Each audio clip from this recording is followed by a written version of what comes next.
నమస్తే. చలి పంజాబ్ విసురుతోంది, కానీ రాజకీయాల్లో మాత్రం అగ్గి రాజుకుంది.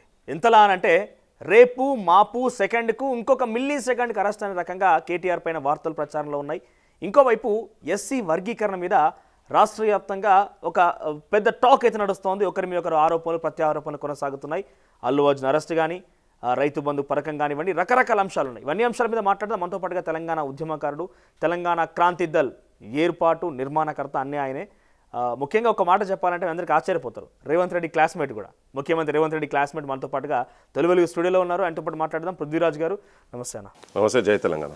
తప్పుగా ఫీల్ అవుతున్నారే రేవంత్ రెడ్డి క్లాస్మేట్ అనగానే? ఆశ్చర్యపోయారు అంటే పెద్ద చెప్పాలని నాకు ఉండదు అట్లా. అంటే మీకు చెప్పాలనుకున్న ఆలోచన లేకపోతే పబ్లిక్ అయితే తెలుసు కదా, చూసే వాళ్ళకైతే. ఆయనే చెప్పిండు కాబట్టి, కలిసి చదువుకున్నాం అన్నాడు కాబట్టి జనానికి కూడా తెలిసిపోయింది చాలా మందికి. అంత అప్పటిదానికి ఎక్కువ తెలియదు, జనానికి కూడా తెలియదు. అంటే ఇప్పుడు హ్యాపీగా ఫీల్ అవుతున్నారా? నా దోస్తు ఒక ఆయన ముఖ్యమంత్రి స్థానంలో ఉన్నారని హ్యాపీగా ఫీల్ అవుతున్నారా? తప్పకుండా. లేదంటే ఏదైనా లోపల మదిలో బాధ ఏదైనా ఉన్నది? అంటే తెలంగాణ రాష్ట్రంలో చేయాల్సినటువంటి పనులు కాక ఏదో చేస్తున్న ఒక ఆందోళన అనగా అది రాజకీయంగా ముఖ్యమంత్రి గురించి మాట్లాడినప్పుడు డెఫినెట్ గా కంప్లైంట్స్ ఉన్నాయి. కానీ పర్సనల్ గా కలిసి తిరిగిన మిత్రుడు కాబట్టికే, మీసాలు కొత్త వచ్చినప్పటి నుంచి కలిసి తిరిగిన వాళ్ళం మేము. ఓకే, అప్పటి నుంచి కాబట్టి డెఫినెట్ గా సంతోషం ఉంది. ఓకే, నేను మనం కంటిన్యూస్గా మాట్లాడదాం ఆయనకు సంబంధించిన అంశం కూడా. ఒక్కసారి చెప్పండి, ముఖ్యమంత్రి రేవంత్ రెడ్డి మీతో క్లాస్మేట్గా ఉన్నప్పుడు తేడా ఏంటిది, ఇప్పుడున్న తేడా ఏంటిది? అంటే ఇప్పుడు ఆయన రాజకీయ నాయకుడు అయింది కదా, ఉన్నాడు. మరి రాజకీయాలలో ఉన్నప్పుడు రాజకీయ నాయకులు లెక్కనే ఉండాలి కదా. పవర్ పాలిటిక్స్ నేర్చుకున్నాడు కాబట్టి ముఖ్యమంత్రి దాకా పోగలిగిండు. ఉద్యమాలను కూడా వాడుకున్నాడు, మనుషులను వాడుకున్నాడు, వ్యక్తులను వాడుకున్నాడు. అంతా ఆ వగళ్ళు అన్నీ నేర్చుకున్నాడు, కొద్దిగా ట్రైన్ అయ్యిండు. వాడుకున్నాడు అంటారా? డెఫినెట్ గా అందరినీ వాడతారు. ఉద్యమాలంటే వేరే వాళ్ళు. అంటే ఇప్పుడు ఆయన తెలంగాణ ఉద్యమంలో అసలు భాగస్వామ్యం కానటువంటి వ్యక్తి ముఖ్యమంత్రి దాకా కాగలిగిందంటేనే వాడుకున్నట్టే కదా. ఉద్యమంలో తిరిగిన వాళ్ళను అందరు చాలా మందిని ఆ పరిస్థితులను మంచిగా యూజ్ చేసుకొని ఒక రాజకీయ పార్టీ ఎన్నుకొని దాని సైడ్ పోయి, ఎటు నుంచి పోతే నేను పవర్ సైడ్ పోతా అనుకొని ప్లాన్ చేసుకున్నాడు, ఆ సైడ్ పోయి మాట్లాడదాం. ఇంకా మీ దగ్గర నుంచి ముఖ్యమంత్రి రేవంత్ రెడ్డికి సంబంధించి అనేక అంశాలు మాట్లాడుకుందాం. అంతలోగా ప్రజెంట్ హాట్ టాపిక్, మనం ఇక్కడ కూర్చునే సందర్భానికి A2 అరవింద్ కుమార్ని ఏసీబీ విచారిస్తోంది, A3 బిఎల్ఎన్ రెడ్డిని ఈడీ విచారిస్తోంది. సో ఈ ఫార్ములా ఈ రేస్ సంబంధించి మీరు మొత్తం చూసే ఉంటారు. ఏమనిపిస్తోంది ఈ ఫార్ములా ఈ రేస్ చుట్టూ? మొత్తం ఒక పొలిటికల్ వెండెంటా ఉన్నది, పొలిటికల్ వెదెంతాలని అరెస్ట్ చేసే అవకాశం ఉందని కేటీఆర్ లాంటి వాళ్ళు చెప్తున్నారు. లేదని అక్రమాన్ని చేసిండు, మా దగ్గర అన్ని ఆధారాలు ఏసీబీ లేదంటే ప్రభుత్వాలు చెప్తున్నాయి. మీకేమనిపిస్తోంది దీని చుట్టూ రాజకీయం అంతా కూడా? ఇప్పటికే బాగా ఆలస్యమైంది మనోజ్. ఇది ఇప్పటికే ఎప్పుడో బొక్కల వరేయాలైన కేటీఆర్ను. ఆ కుటుంబం మొత్తం జైళ్ళ చిప్పకూడు తినాల్సినటువంటి వాళ్ళు బయట తిరుగుతారు. ఇంకా సంవత్సరం అయిపోయింది. దేనికి వ్యక్తిగత? ఇప్పుడు కాళేశ్వరం ప్రాజెక్టు ఉన్నదబ్బా, కుంగిపోయింది కదా కిందికి. హుసేన్ సాగర్ మంచిగానే ఉంటుంది, ఉస్మాన్ సాగర్ మంచిగానే ఉంటుంది, హిమాయత్ సాగర్ మంచిగానే ఉంటుంది. ఎప్పుడో స్వతంత్రం రాకముందు కొన్ని ఏళ్ళ కింద కట్టే, 100 సంవత్సరాల కింద కట్టిన స్ట్రక్చర్లు అట్లనే ఉంటుంది. ఈ కట్టిన తర్వాత 2 ఏళ్ళకే కింది పోయిందంటే దాని అవినీతి జరిగినట్టు కదా. పర్రెలు వాస్తా అది పోయి ఎక్కడన్నా పర్రెలు మీదికెళ్ళి నీళ్లు పోయినవి కూడా, డ్యామ్ల మీదికెళ్ళి నీళ్లు పోయినట్టు కూడా కూలలే. కానీ ఈయన అద్భుతమైన కట్టడం, ప్రపంచంలో ఒక అద్భుతం అని చెప్పినటువంటి వ్యక్తి అవినీతి అందులో జరిగిందని చెప్పి ఇక్కడ నుంచి నెత్తి నోరు మొత్తుకున్నారు. Kaleshwaram is become an ATM అని చెప్పి వీళ్ళు ప్రధానమంత్రి ఉన్నోళ్ళు, హోమ్ మినిస్టర్ స్థాయి ఉన్నోళ్ళు వీళ్ళందరూ కూడా మాట్లాడారు కదా. వైట్ ఎలిఫెంట్ అన్నారు. తెలంగాణకి ఇట్ ఈస్ వైట్ ఎలిఫెంట్, కానీ వాళ్ళకి మాత్రం కామధేనువు లెక్క కదా. అలాగే ఎక్కడంటే అక్కడ ATM లెక్కనని చెప్పి చెప్పుకుంటూ పోయింది. కానీ వాళ్ళకు ఉన్నటువంటి రాజకీయ కనెక్షన్స్, అవసరాల నిమిత్తము ఇప్పటిదాకా వాళ్ళ యాక్షన్స్. ఫార్ములా ఈ రేస్ గురించి ఏం చెప్తారు? ఫార్ములా ఈ రేస్ 100% అందులో అవినీతి ఉన్నది, జరిగిందనే కదా. అసలు ఎలక్షన్ కోడ్ ఉన్నప్పుడు కేవలం ఒక 10 కోట్ల రూపాయల శాంక్షనింగ్ దానికి సంబంధించింది 55 కోట్ల వరకు పోయింది. అది అదేంది మళ్ళీ అగైన్ పౌండ్స్లో పోయి వేరే దేశానికి పోయింది. కాబట్టి అసలు యాక్చువల్ అది కంప్లీట్ డీల్ మొత్తం అది ఫుల్ ఫ్లెజ్ అయితే దాదాపు ఎంతో 600 కోట్ల దాకా చెప్తున్నారు. ఎట్లా రాజకీయ కుట్ర? ప్రతిదీ ఇప్పుడు వీళ్ళకు అలవాటు అయిపోయింది. ఏది మాట్లాడినా రాజకీయ కుట్ర. ఏం ప్రైమ్ ఎఫెసి ఉన్నదని ఇప్పుడు హైకోర్టే చెప్పింది కదా. హైకోర్టే చెప్తున్నా కదా, దీనిలో ఉన్నది ఇది జరిగింది, ట్రాన్సాక్షన్ జరిగింది అనేది. కుట్ర ఏముంటుందబ్బా? నువ్వు కుట్ర ఎక్కడ కుట్ర? నువ్వు అవినీతి చేసినావు అని చెప్పి క్లియర్ కట్ గా ప్రైమ్ ఎఫెసి ఉన్నదని కోర్టులో చెప్తున్నాయి కదా. ఈ లొటపీస్ మాటలు బాగా నేర్చిండ్రు వీళ్ళంతా. వీళ్ళు ఏంటంటే ఎంటైర్ ఫ్యామిలీ బాగా ట్రైన్ అయినరు వీళ్ళంతా. ఈ తెలంగాణలో సామెతలు, పిట్టకథలు, పిచ్చి కథలు, తుపాకీ వెంకటరామలు ముచ్చట్లు, ఇవన్నీ ట్రైనింగ్, ఇవన్నీ బాగా ఎక్స్పర్ట్ ఉన్న వాళ్ళందరినీ కూర్చోబెట్టి పాఠాలు చెప్పించిండు కేసీఆర్. బిడ్డ అట్లనే ఉన్నది, లిక్కర్ రాని ఆమె అట్లనే మాట్లాడుతుంది, ఈయన అట్లే మాట్లాడుతుంది, హరీష్ అట్లే మాట్లాడతారు. ఆయన హరీష్ రావు ఇంకా తుపేల్ కేసు అంటుండు. అదే తుపేల్ కేసు ఏందో మరి. వీళ్ళంతా తోపులు అయితే నిలబడాలి కదా. అది తుపేల్ కేసు అయితే వీళ్ళు పెద్ద తోపులు అయితే నిలబడు. మరి ఎందుకు భయపడి ఎందుకు ఉరుకుతున్నావు? ఈడికెళ్ళి మన సుప్రీంకోర్టుకి వెళ్ళి గంటలకు కోట్ల రూపాయలు తీసుకొచ్చి నీ తరఫుకెళ్ళి వాదన ఎందుకు పెడుతున్నావు? తుపేల్ కేసు అయితే గాలి కొట్టుకుపోయేదే కదా. ఇవన్నీ ఉట్టి చెలకదుబ్బర మాటలు ఇవన్నీ వాళ్ళు మాట్లాడేది మొత్తం ఫాల్తు మాటలు అవన్నీ కానీ పక్కా దాంట్లో ఉన్నది ఆయన అరెస్ట్ అవుతాడు పోతాడు బొక్కల వారేయాల్సిందే ఇప్పటికి వీళ్ళు నేను మొన్నటిదాకా నాకు డౌట్ ఏముండే అంటే ఎందుకు వీళ్ళు ఇంకా లేట్ ఎందుకు చేస్తున్నారు ఉండే నాకు అసలు క్లియర్గా అంటే వీళ్ళకి ఆయన కావాలని ఒక అవకాశం ఇస్తుండ్రా ఎస్కేప్ అయ్యేందుకు లేకపోతే వీళ్ళ మధ్యలో డీల్ సెట్ చేసుకోవాలని ప్లాన్ చేస్తుండ్రా కాంగ్రెస్ కును బీఆర్ఎస్ మధ్యలో ఏమైనా ఫండింగ్ పైసలు అరే మాకు ఇంత తీరాబాయి మేము ఆపుతామని చెప్పని లెక్కనే ఉన్నది ఎందుకంటే చాలా కేసెస్ పెండింగ్ ఉన్నాయి ఇప్పుడు భూమికి సంబంధించినటువంటి తీస్తే మాత్రం అది పెద్ద స్కామ్ కదా ఇది చిన్నది ఇప్పుడు ఆయన కూడా అంటుండే పల్లీలు బఠానీలు తిన్నట్టు ముచ్చటున్నది వీళ్ళంతా పొద్దున్న లేసి అదే పనిగా జంతువులని తినడానికి ఏముంటుంది పల్లి బఠానీ లెక్కనే ఉంటుంది 50 కోట్లు 55,000 కోట్లు చేస్తారా అన్నాడు అదే మా అయ్య వజ్రాలతో గోళీలు ఆడిపించిండు గిదో లెక్కన నాకు అన్నట్టుగా మాట్లాడి చిన్నప్పుడు గోళీలు ఆడుకునేది మేము వజ్రాలతోని కోయినీరు వజ్రం పెట్టి బర్త్డేలు పెడితే కిరీటాలు పెట్టేది మా అయ్య అన్నట్టుగా చెప్పుకుంటూ వచ్చిండి 55 కోట్లకే చేస్తారా దానికే కేసు పెడతారు అన్నట్టు అదే కదా అంటే అందుకే చెప్తున్నా అంటే వీళ్ళు చిన్నప్పుడు అట్లా ఆడుకున్నట్టుగా వీళ్ళు అట్లా బయటికి జనానికి ఇంప్రెషన్ ఇచ్చేటట్టుగా అట్లా వీళ్ళు సో అట్లా చేసి ఏంటంటే చాలా చులకనగా ఈ కేసు ఒక థర్డ్ క్లాస్ కేసు 55 కోట్ల రూపాయలు అంటే ఓ థర్డ్ క్లాస్ ఫాల్తు కేసు అందుకే నా మాటలు అట్లా మాట్లాడి ఈ సామాన్య జనానికి ఏమిటి అరవై మావాడు బాగా మాట్లాడి పోయి అన్నట్టు ఉంటుంది అదే మరి తోపు అయితే నిలబడరు అడ్డం మరి నిలబడరు పోయి అన్నాడు కదా ఆయనే కూర్చొని యోగా చేసుకుంటా కూర్చుంటా బ్రీతింగ్ ఎక్సర్సైజ్ చేసుకుంటూ కూర్చుంటా స్లిమ్ అయితే బయటకు వచ్చి అందులో లోపల వాకింగ్ జాగింగ్ చేస్తా బయటకు వచ్చినాక పాదయాత్ర చేస్తా ఇవన్నీ పిటకథలు చెప్పిండు కదా ఏమైంది మరి ఇప్పటికే ఎన్ను పూసలా వణుకు పుడుతున్నది ఇప్పుడు బరబ్బర్ వేయాలి కాంప్రమైజ్ ఆయన ఫస్ట్ లో నేను చెప్పడం వల్ల అరవింద్ కుమార్ ట్రాన్స్ఫర్ చేసిన చాలా కరెక్ట్గానే ప్రెస్ మీట్ పెట్టి మరి చెప్పిండు ఓపెన్ గా చెప్పాడు కోర్టు పరిధికి పోయిన తర్వాత నేను తప్పు చేస్తే అధికారుల దృష్టికి అధికారులకు సంబంధించిన అంశం అధికారులు పట్టించుకోవాలి కదా అధికారులు అబ్జెక్ట్ చేయాలి కదా అధికారుల బౌండరీలో ఉందని అధికారుల వైపు నెట్టేసే ప్రయత్నం చేసిన అంటే ఈ మాటలు ఎట్లా చూడాలి ట్రాన్స్ఫర్మేషన్ ఆఫ్ మాటల్ని అదే అంటారు కదా మాటలు నేర్చింది కదా మాటల రాయలు వీళ్ళంతా కోతల రాయలు మాటల రాయలు వీళ్ళు మొత్తం ఎంటైర్ కేసీఆర్ ఫ్యామిలీ ఎక్స్పర్ట్స్ దాంట్లో ఆయనే పెద్ద బయటకు వచ్చి నేనే చెప్పినా అన్నట్టు ధైర్యంగా అంటే ఆఫీసర్లను కూడా నేను నా ఎంబడి తీసుకపోతే నేను ఏది ఉన్నా కానీ ఆఫీసర్లకు మాత్రం నేనేం కానీ అని ఆయన దగ్గర పోయినటువంటి నిన్న మొన్న అడిషనల్ డీజీపీ స్థాయి ఉన్నటువంటి మనిషి చెప్పిండు నేను ఎంతో ప్రభుత్వాలలో చాలామంది మంత్రుల కింద పనిచేసిన ఇటువంటి నాయకుడు నేను చూడలేదు ఆఫీసర్ల మీద పడుతుందని చెప్పి ఆయన చెప్పిండు వాస్తవమే ఆ వాస్తవం ఒప్పుకున్నాడు అని చెప్పని గొప్పగా చెప్పిండు మరి ఇప్పుడు ఏం చెప్తారో వీళ్ళందరూ నాకు అర్థమైతలేదు చెప్పుకున్నాడు కానీ వాస్తవంగా ఇప్పుడు ఏంటంటే అధికారుల మీద నెట్టే ప్రయత్నం చేస్తున్నాడు ఈ అధికారులు కూడా పిచ్చి అధికారులు నాకు అర్థమైతలేదు ఈ ఐఏఎస్ ఐపీఎస్లు ఎంత తినమరిగి పందికొక్కులకు దీని మొత్తం ఫామ్ హౌస్లు సిటీ చుట్టుపక్కల మొత్తం వాళ్ళే మొత్తం ఈ దుర్మార్గులు తయారైనరు ఆల్రెడీ శ్రీలక్ష్మి కేసు రాజశేఖర రెడ్డి ఎట్లా చెప్తే అట్లా చేసినందుకు వాళ్ళే బొక్కలు సలాకలు చూసిరు కదా వాళ్ళంతా జైళ్ళ పాలు అయినరు కదా ఆ రగ్గులు కప్పుకొని ఉండి లేని దోమలు గుట్టంగా ఉన్నారు కదా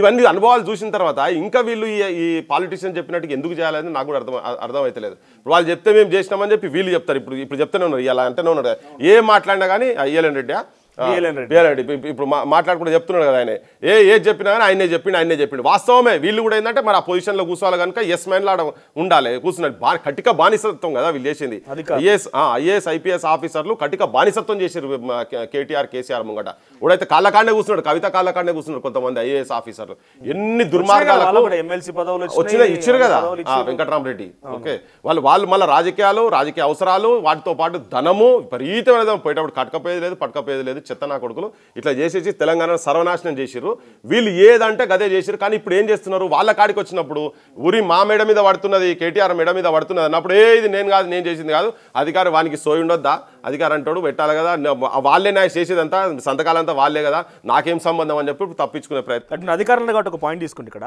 రంగారెడ్డి కలెక్టర్గా పనిచేసిన అమోయ్ కుమార్ ఆస్తులు చూస్తే 300 కోట్లట రెర్రా బాలకృష్ణ అని అంతకుముందు ఎంక్వైరీ చేస్తే ఏసీబీ అధికారులు ఆయన ఆస్తులు 300 కోట్లట మొన్నటి ఒక చిన్న స్థాయి ఇరిగేషన్ డిపార్ట్మెంట్లో ఒక ఏఈగా పనిచేసిన ఒక వ్యక్తికి ఆస్తులు చూస్తే 500 కోట్ల ఆస్తులట మొత్తం లిక్విడ్ క్యాష్లు ఇవన్నీ కూడా ఈ అధికారులు ఇంత పెద్ద మొత్తంలో సంపాదిస్తున్నట్టు ఎట్లా ఎవరి ప్రోద్బలం ఉంటుంది ఇంత పెద్ద మొత్తం ఎట్లా సంపాదిస్తున్నారు ఈ నువ్వు చెప్పే 100 కోట్లు పుట్టినాలబ్బా దాంట్లో పెద్దగా లక్షల కోట్లు ఇప్పుడు ఒక్కొక్కటి తీయాలి ధరణికి సంబంధించినటువంటి వీళ్ళు స్కామ్స్ ఏంటంటే రాత్రి 2 గంటలకు బంద్ అయిపోతుంది అది ఆఫ్ అవుతుంది మళ్ళీ 2 గంటల తర్వాత ఆన్ అవుతుంది ఈ లోపల ఓనర్షిప్ చేంజ్ అవుతుంది మనోజ్కున్న భూమి పృథ్వీరాజ్కి అవుతుంది పృథ్వీరాజ్ ఉన్న భూమి శ్రీకాంత్కి అయిపోతుంది ఇట్లా జరిగిపోయినాయి మొత్తం ఇవన్నీ చూసినాం కదా కథలు ఆఫీస్ లో కాదు ఆఫీస్ మొత్తం కూడా ఇళ్ళలోకి వస్తుంది మొత్తం కంప్లీట్ చిన్న క్లర్క్ పొజిషన్ ఉన్నటువంటి వాళ్ళు కూడా చేశారు కదా మొత్తం కుంభకోణాలే గత 10 ఏళ్ళు టీఆర్ఎస్ కేసీఆర్ చేసినటువంటి మొత్తం కుంభకోణ ప్రభుత్వం కాబట్టి ఒక ఆఫీసర్ దగ్గర ఆయన జీతం ఎంత కథ ఎంత 100 కోట్ల రూపాయలు ఎట్లా వచ్చి ఉంటాయి నువ్వు ఎక్కడ చూడు మొత్తం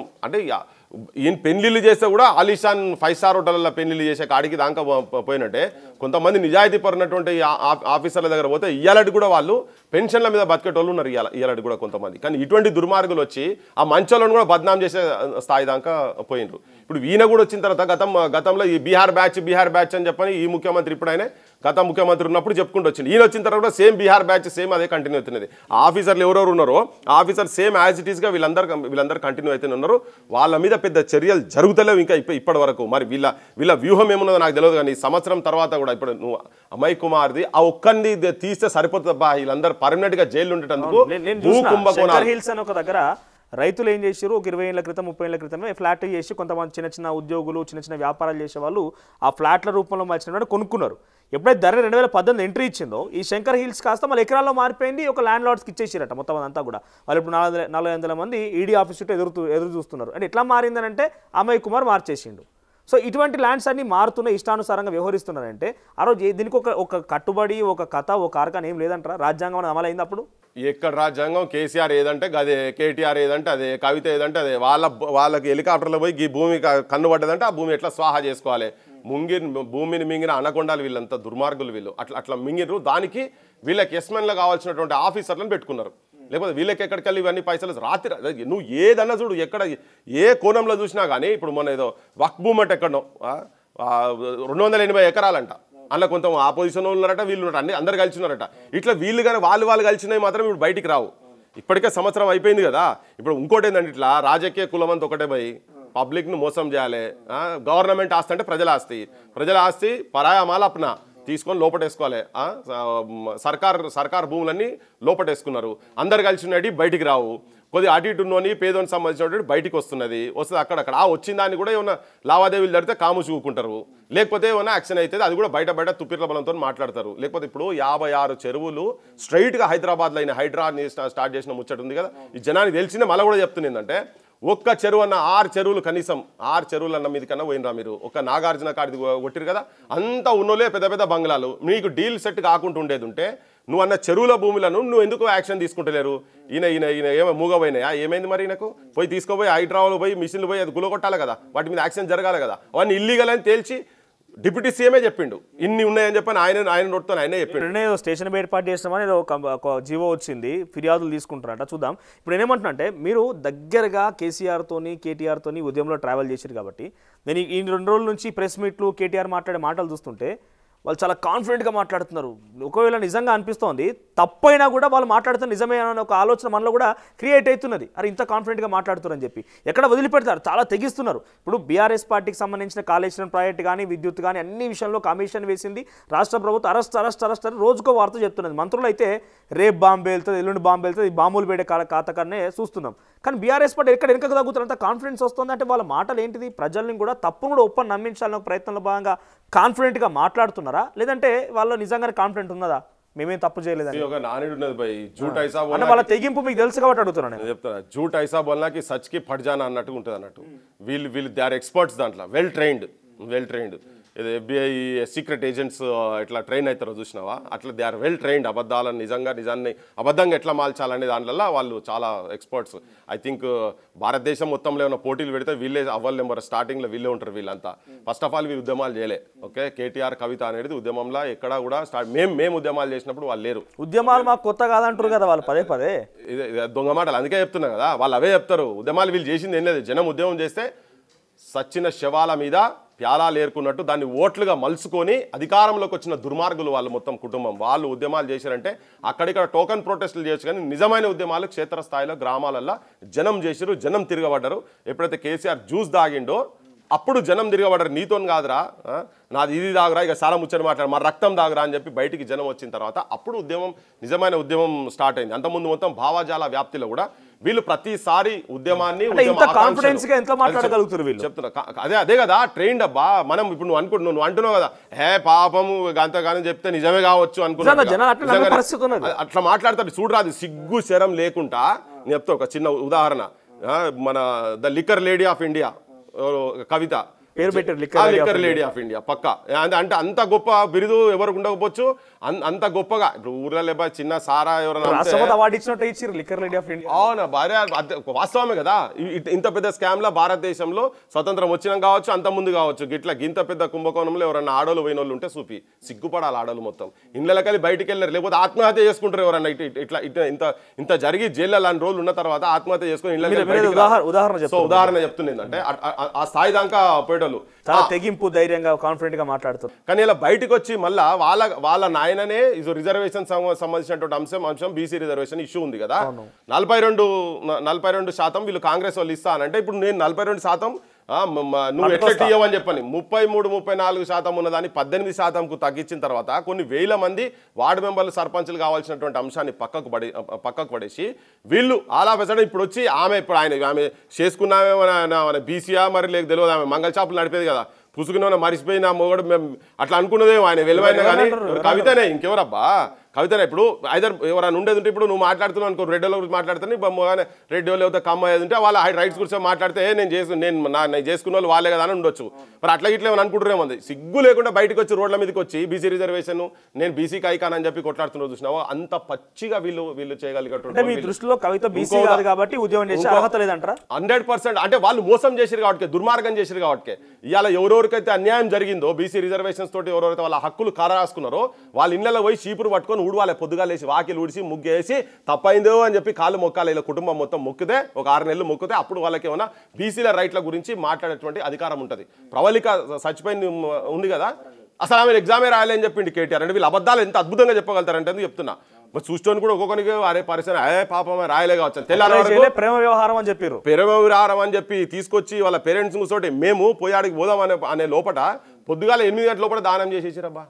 రాత్రి అందరు తీసుకుపోయి కథం పట్టించారు. కానీ అక్కడ ముంగడికి వచ్చిన తర్వాత మాట్లాడే క్రమంలో ఎట్లా చెప్పిండు. ఇంత ఆయన అబద్ధం చెప్తారా పాపం, అంత పెద్ద మంత్రి చేసే 10 ఏళ్ళు మావుడు టిక్ టాక్ వేసేసి ఫారెన్లో చదువుకొని వచ్చిండు, ఇంగ్లీష్లో పటపట మాట్లాడతాడు, ఎంత పెద్ద నిజాయితీ పరుడు. మా హైదరాబాద్ వాళ్ళు అయితే అట్లనే మోసపోయినారు.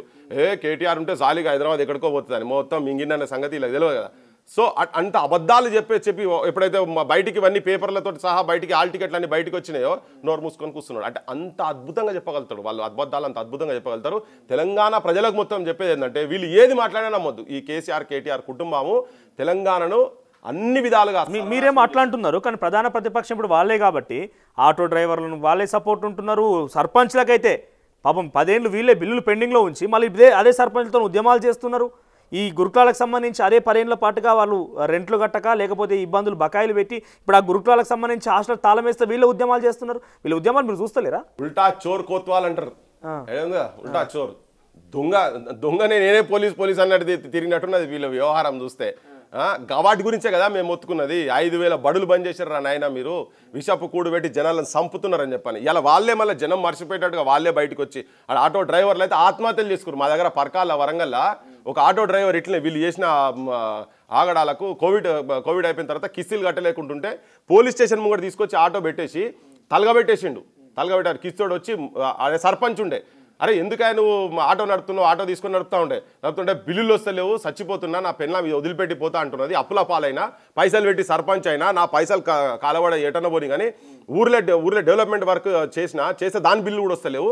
అందుకనే వీడొచ్చి ఆటో వచ్చి అరే దండం పెట్టినా బతికేటందుకు పరకాల దగ్గర వేరే ఊరు సర్పంచ్ ఆటో డ్రైవర్ అయ్యి నేను చెప్తున్నా వచ్చి కూర్చొని పిలిస్తే అరే నేను ఇజ్జత్గా వీడికి వచ్చి ఆటో నడుపుకుంటున్నా, నా ఊళ్ళో ఇది కూడా తెలియదు చక్కగా అని చెప్పి దండం పెడితే కూడా నేను ఇస్తారా బాయ్ నెక్స్ట్ మంత్ ఇస్తా అంటే కూడా వినకుంటే వాడు బూత్ మాటలు మాట్లాడితే తీసుకొచ్చి పోలీస్ స్టేషన్ ముంగడ పెట్టేసి పరకాల పోలీస్ స్టేషన్ ముంగడ తలగబెట్టి లోపల పోయిండు. వాళ్ళ అధికారంలో ఉన్నప్పుడు సర్పంచ్లు నానా గోసాలు సంసారాలు నాశనమైనవి, ఇడుపు కాయిదాలు అయినాయి, ఘోరంగా చదువుకున్న పిల్లలాగమైనరు, ఆత్మహత్యలు కూడా చేసుకున్నారు. సర్పంచ్లు మునుగోడు దగ్గర ఒక సర్పంచ్ బయటకు వచ్చి భిక్షాటన చేసుకున్నాడు, భిక్షం ఎత్తుకున్నాడు. ఇప్పుడు వాళ్ళు అబ్బాయి చేస్తారు, ఇప్పుడు వాళ్ళందరికీ మళ్ళీ వీళ్ళే మద్దతుగా ఉంటారు కదా. సర్పంచ్లో పెండింగ్ బిల్లు వెంటనే రిలీజ్ చేయాలని చెప్పి ఓ రోజు డ్రైవర్లు వేషం వేస్తారు, ఓ రోజు రైతులు వేషం వేస్తారు, ఓ రోజు జైలుకి పోయినట్టుగా సంఖ్యలు వేషం వేసుకొని వస్తారు. ఇవన్నీ చూస్తుంటే ఏమనిపిస్తుంది? సినిమాలలో ఉంటారు కదా, ఒక్కొక్క పాత్రలా ఒక్కొక్క వేషాలు వేస్తుంటారు కదా. ఒక సినిమాకి ఒకటి వేస్తుంటారు కదా. ఓ సినిమాలో గడ్డం పెట్టి కనబడతాడు, ఓ సినిమాలో మొత్తం మీసాలు లేకుంటాడు, ఓ సినిమాలో గుండు పెట్టుకుని ఉంటాడు, ఓ సినిమాలో సూట్ వేస్తుంటారు కదా. ఇదంతా ఆ బ్యాచ్ అన్నట్టు. కేసీఆర్ ఫ్యామిలీ మొత్తం కంప్లీట్ ఆ బ్యాచ్. ఇలా వాళ్ళే వచ్చి వాళ్ళ ప్రభుత్వం ప్రభుత్వం ఉన్నప్పుడు వీళ్ళేదో ఉద్ధరించినట్టుగా మళ్ళీ ఇవన్నీ అంశాలు పెట్టుకొని వాళ్ళే తిరుగుతున్నారు. అవన్నీ జనం చూసే కదా వీళ్ళని ఓడగొట్టింది. కానీ ఇప్పుడు ఈ ప్రభుత్వం కూడా సేమ్ లైన్స్లో పోతున్నది ఆల్మోస్ట్ కొద్ది అటు ఇట్లా వీళ్ళు కూడా ఈ ప్రభుత్వం మాట్లాడడం. ఈ ప్రభుత్వం గురించి కూడా మీకు చాలా విశ్లేషణ కావాలి. కేటీఆర్ ఇప్పుడు high court and quash petition dismiss అయింది, సుప్రీంకోర్టుకు రయ్యన పోయిండు. నేను చెప్తే మీకు ఆశ్చర్యపోతారు. ఆ ఆర్డర్ కాపీ మాకు సంబంధించి అడ్వకేట్ వారని చెప్తే ఆర్డర్ కాపీ 3 గంటలకే వచ్చిందంట, 2:30కు 3 గంటలకు వచ్చిందంట. ఆయన తీర్పు వచ్చిన తర్వాత 4:40కి అక్కడ స్పెషల్ పిటిషన్ దాఖలు చేసి ఆల్రెడీ సుప్రీంకోర్టులో. రాత్రి అంటే ఈ గ్యాప్లో వీళ్ళు సొంత హెలికాప్టర్ కొనుక్కున్నారా లేకపోతే వీళ్ళు హెలికాప్టర్ తయారు చేసుకొని పేరు తెలియదు, కానీ గంటల్లో అక్కడ స్పెషల్ పిటిషన్ దాఖలైంది. ఇప్పుడు సుప్రీంకోర్టులో ఏం జరిగే అవకాశం మీకున్న ప్రకారంగా ఏం జరగబోతుంది, ఎట్లా ఉండాలంటే ఏం చెప్తారు? ఇప్పుడు నువ్వు అన్నావు కదా ఈడ కొన్ని గంటల వ్యవధిలోనే మళ్ళీ అక్కడ పడ్డదని. లిటరల్గా వీళ్ళు స్లిప్పర్లు వేసుకొని తిరిగేది హరీష్ రావు మేము చూసినాం. చిన్న వెస్పా లేకుంటే మారుతి కార్లో తిరిగేది వాళ్ళు, చిన్నది మారుతి కార్ వెనకట 800 కార్లలో తిరిగేది వీళ్ళు. ఆయన కేసీఆర్ ఇల్లు కట్టేటందుకు కూడా చాలా ఇబ్బందులుగా ఉన్నటువంటి సిచ్యువేషన్స్ చూసింది. తెలంగాణ పుణ్యమా అని, తెలంగాణ వాదం పుణ్యమా అని చెప్పి ఇవాళ వాళ్ళు గాలి మోటార్లు కొనుక్కొని గాలి మోటార్లో పోయే కాడికి వచ్చారు వాళ్ళం ఇక్కడ నుంచి. ఏదైనా కానీ అంటే ఏ చిన్న కేసు అయినా కానీ కొన్ని గంటలకు కోట్ల రూపాయలు తీసుకొచ్చినటువంటి అడ్వకేట్లను వీళ్ళు వాళ్ళ ప్యానెల్లో పెట్టుకొని పోయేటువంటి స్థితికి తీసుకొచ్చు. అదంతా దోపిడి సొమ్ము మొత్తం. అందుకే వాళ్ళు ఇక్కడి నుంచి అక్కడ దాకా తీసుకుపోగలిగారు. కానీ ఎక్కడైనా కానీ ఏది తీసుకుపోయినా కానీ నేను అనుకుంటే ఇలా జస్టిస్ లక్ష్మణ్ గారు ఏదైతే హైకోర్టులో ఇచ్చిండ్రో ప్రైమ్ ఆఫీస్ ఉందని, సుప్రీంకోర్టు కూడా సేమ్ అదే చేస్తారు. అంటే వీళ్ళకు ఇంకోటి ఏంటంటే ఇవాళ బయట ఒక నానుడి నడుస్తున్నది, కోర్టులను కూడా మేనేజ్ చేయొచ్చు అనేది. కోర్టులు అవసరమైతే అటు ఇటు కింది మీద చేసుకోవచ్చు అని మేమేమని ఉన్నది. అట్లా ఇక నమ్మొచ్చా అంటే ఇక ఐ డోంట్ థింక్ దాని మీద పెద్ద డీప్గా పోదాల్చుకోలే. కానీ నేనైతే ఈ విషయంలో మాత్రం పక్కా ఈయనకు మాత్రం ఈయన ఈ విషయంలో లోపటేస్తారు. ఇది చాలా క్లియర్ కట్గా రెడ్ హ్యాండెడ్గా దొరికిండ్రు. మీరు చెప్పండి, 55 కోట్ల రూపాయలు ఉన్నాయి. 55 కోట్ల రూపాయలు ఏ ఒక్క రూపాయన అరవింద్ కుమార్ ఇంట్లోకి పోయిందా, ఏ ఒక్క రూపాయన కేటీఆర్ ఇంట్లోకి పోయిందా, ఏ ఒక్క రూపాయన బిఎల్ రెడ్డి ఇంట్లోకి పోయిందా? ఇది కావాలని రాజకీయ దురుద్దేశంతో చేసిన ప్రక్రియ. తెలంగాణ హైదరాబాద్ బ్రాండ్ ఇమేజ్ని ఎక్కడికో తీసుకుపోదామని ప్రయత్నం చేస్తే వీళ్ళు వచ్చినటువంటి కొంత కుంచిత భావంతో రేవంత్ రెడ్డి ప్రభుత్వం అడ్డుకున్నదని చెప్తున్నాడు ఆయన. నా ఇంట్లోకి పోలే కానీ ఇక్కడ క్రైమ్ జరిగింది, ఆ కంపెనీకి ఇచ్చేసినాం, అగ్రిమెంట్ చేసుకున్న అగ్రిమెంట్ ఉన్నది, ఇంకో ఈ పైసలు ఇచ్చినామని మొత్తం చూపిన పడుతుంది, దీంట్లో అక్రమం ఏడుందని చెప్పి ఆయన చెప్తున్నాడు. దానికి ఏం సమాధానం? ఇప్పుడు దేశంలో అన్ని రాజకీయ పార్టీల కన్నా వీళ్ళ రాజకీయ పార్టీ ఈ పార్టీ బీఆర్ఎస్ కు ఎక్కువ పైసలు ఉన్నాయనేది మొత్తం తెలుసు కదా. 1600 కోట్లు యాడికెళ్ళి వచ్చినాయి పైసలని? యాడికెళ్ళి వచ్చినాయి? ఎట్లా వస్తాయి? ఏం పని చేసిండు? నీ అయ్యేం పని చేసిండు? నువ్వేం పని చేసినావు? నీ చెల్లి ఏం పని చేసింది? నీ బావ ఏం పని చేసింది? యాడికెళ్ళి వస్తాయి? 1000 కోట్ల రూపాయలు నీకు ఎక్కడికెళ్ళి వచ్చినాయి? బుర్జు ఖలీఫాలా బంగ్లాలు ఎక్కడికెళ్ళి వస్తాయి? ఇవే డీల్స్ ఉంటాయి, జనానికి ఇది తెలియదు. అరే ఆమె పోయి దావతే ఇచ్చింది అబ్బా, ఇటుకెళ్ళి ఎమ్మెల్యేలు అందరు పట్టుకపోయింది. ఆ జీవన్ రెడ్డి వీళ్ళందరూ పోయినరు. అదే 47వ ఫ్లోర్ ఇంత ఉంటుంది ఆమెది. వీళ్ళంతా పోయి గృహప్రవేశానికి దావత్ చేసుకురాడి పోయి బుర్జు ఖలీఫాలా. గివి చిన్న పీనట్స్ నేను చెప్పేటి ఇవన్నీ. ఇవన్నీ ఏమైతే అంటే ఈ అండర్స్టాండింగ్ ఏదైతే 600 కోట్లకు సంబంధించినటువంటి ఏదో పేపర్ మీద నీకు ఏం కనిపించదబ్బా. వెనక జరిగేటి ఎక్కడి నుంచి ఎట్లా రావాలనో అట్లనే అవినీతి సొమ్ము సంపాదించుకొని పెట్టుకున్నది. ఎట్లా అవినీతి సొమ్ము అంటే ఎట్లకెళ్ళి చేస్తారు అనుకుంటారు? నా పేపర్ మీద ఏం లేదు కదా, కాళేశ్వరం నాకేమెరకా అని చెప్పని. నీకు 400 కోట్లకు స్టార్ట్ అయ్యేది 800లకు పోతుంది, 800కి 1200 కోట్లకు పోతుంది లాస్ట్కి అది అయిపోయే వరకు కంప్లీట్గా. హై టవర్స్ పెట్టిరు కదా ఇక్కడ, ఇట్లనే సెక్రటరీ కట్టిరు కదా. మరి ఇక్కడ నుంచి ఎందుకు టక 6 నెలల సంవత్సరం లోపల ఎస్టిమేట్లు పెరుగుతాయి, లాస్ట్కి అది అయిపోయే వరకు 1200 కోట్లు అంటే 400 నుంచి 1200 కోట్లు. ఈ డిఫరెన్స్ పైసలన్నీ వీళ్ళు పంచుకునేటందుకే కదా. దేని గురించి పెంచుతారు అనుకుంటారు మీరు? ఎస్టిమేట్స్ ఎట్లా పెరుగుతాయి, ఎట్లా పోతాయి? అన్నిట్లు వస్తాయని కాదు. ఇప్పుడు ఎందుకు డైరెక్ట్ పార్టీ ఫండ్స్ కూడా ఈ కంపెనీస్ ఇస్తున్నాయి కదా. ఈ గ్రీన్ కో కంపెనీ అనే కంపెనీ 49 కోట్లు ఇచ్చిందంట. ఈ 49 కోట్లు క్విడ్ ప్రోకో ఎట్లా అవుతుంది? ఇదే కంపెనీ కాంగ్రెస్ కి ఇచ్చింది, ఇదే కంపెనీ బీజేపీకి ఇచ్చింది, ఇదే కంపెనీ ఇన్ని పార్టీలకు ఇచ్చింది. మాకు ఇస్తే క్విడ్ ప్రోకో ఎట్లా అవుతుంది? ఎవరైనా దేడిది మాకు మాట్లాడుతూ మీకు అసలు తెలుసా, నాలెడ్జ్ ఉందా క్విడ్ ప్రోకో అని చెప్పి జర్నలిస్ట్ అని మంత్రులను క్వశ్చన్ చేస్తున్నాడు కేటీఆర్.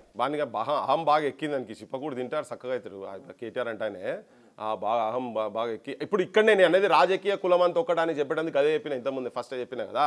వీళ్ళందరూ ఈ లావాదేవీలలో భాగస్వాములే.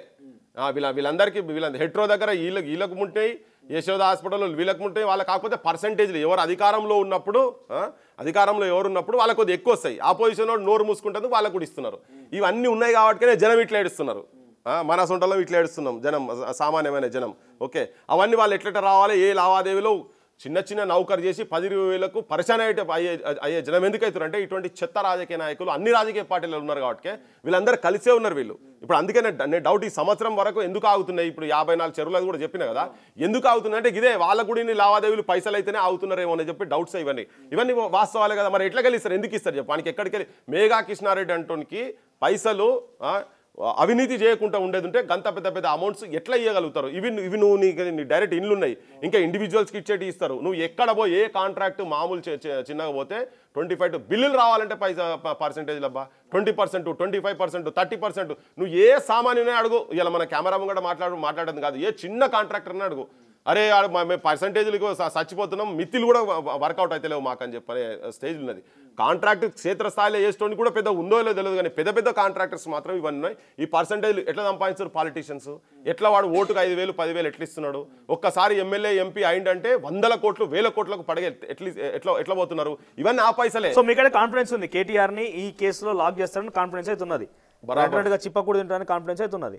సో మనం కవిత గురించి మాట్లాడాలి. 42% రిజర్వేషన్ కనుక ఇవ్వకపోతే నేను తెలంగాణ రాష్ట్రంలో స్థానిక సంస్థల ఎన్నికలు జరగనియా అని చెప్పి ఈ జాగృతిని ఒక పార్టీగా మారుస్తామని రోజుకో మీటింగ్, రోజుకో ప్రెస్ మీట్, రోజుకో సంఘాలతోని రౌండ్ టేబుల్ కాన్ఫరెన్స్ జరుగుతున్నాయి.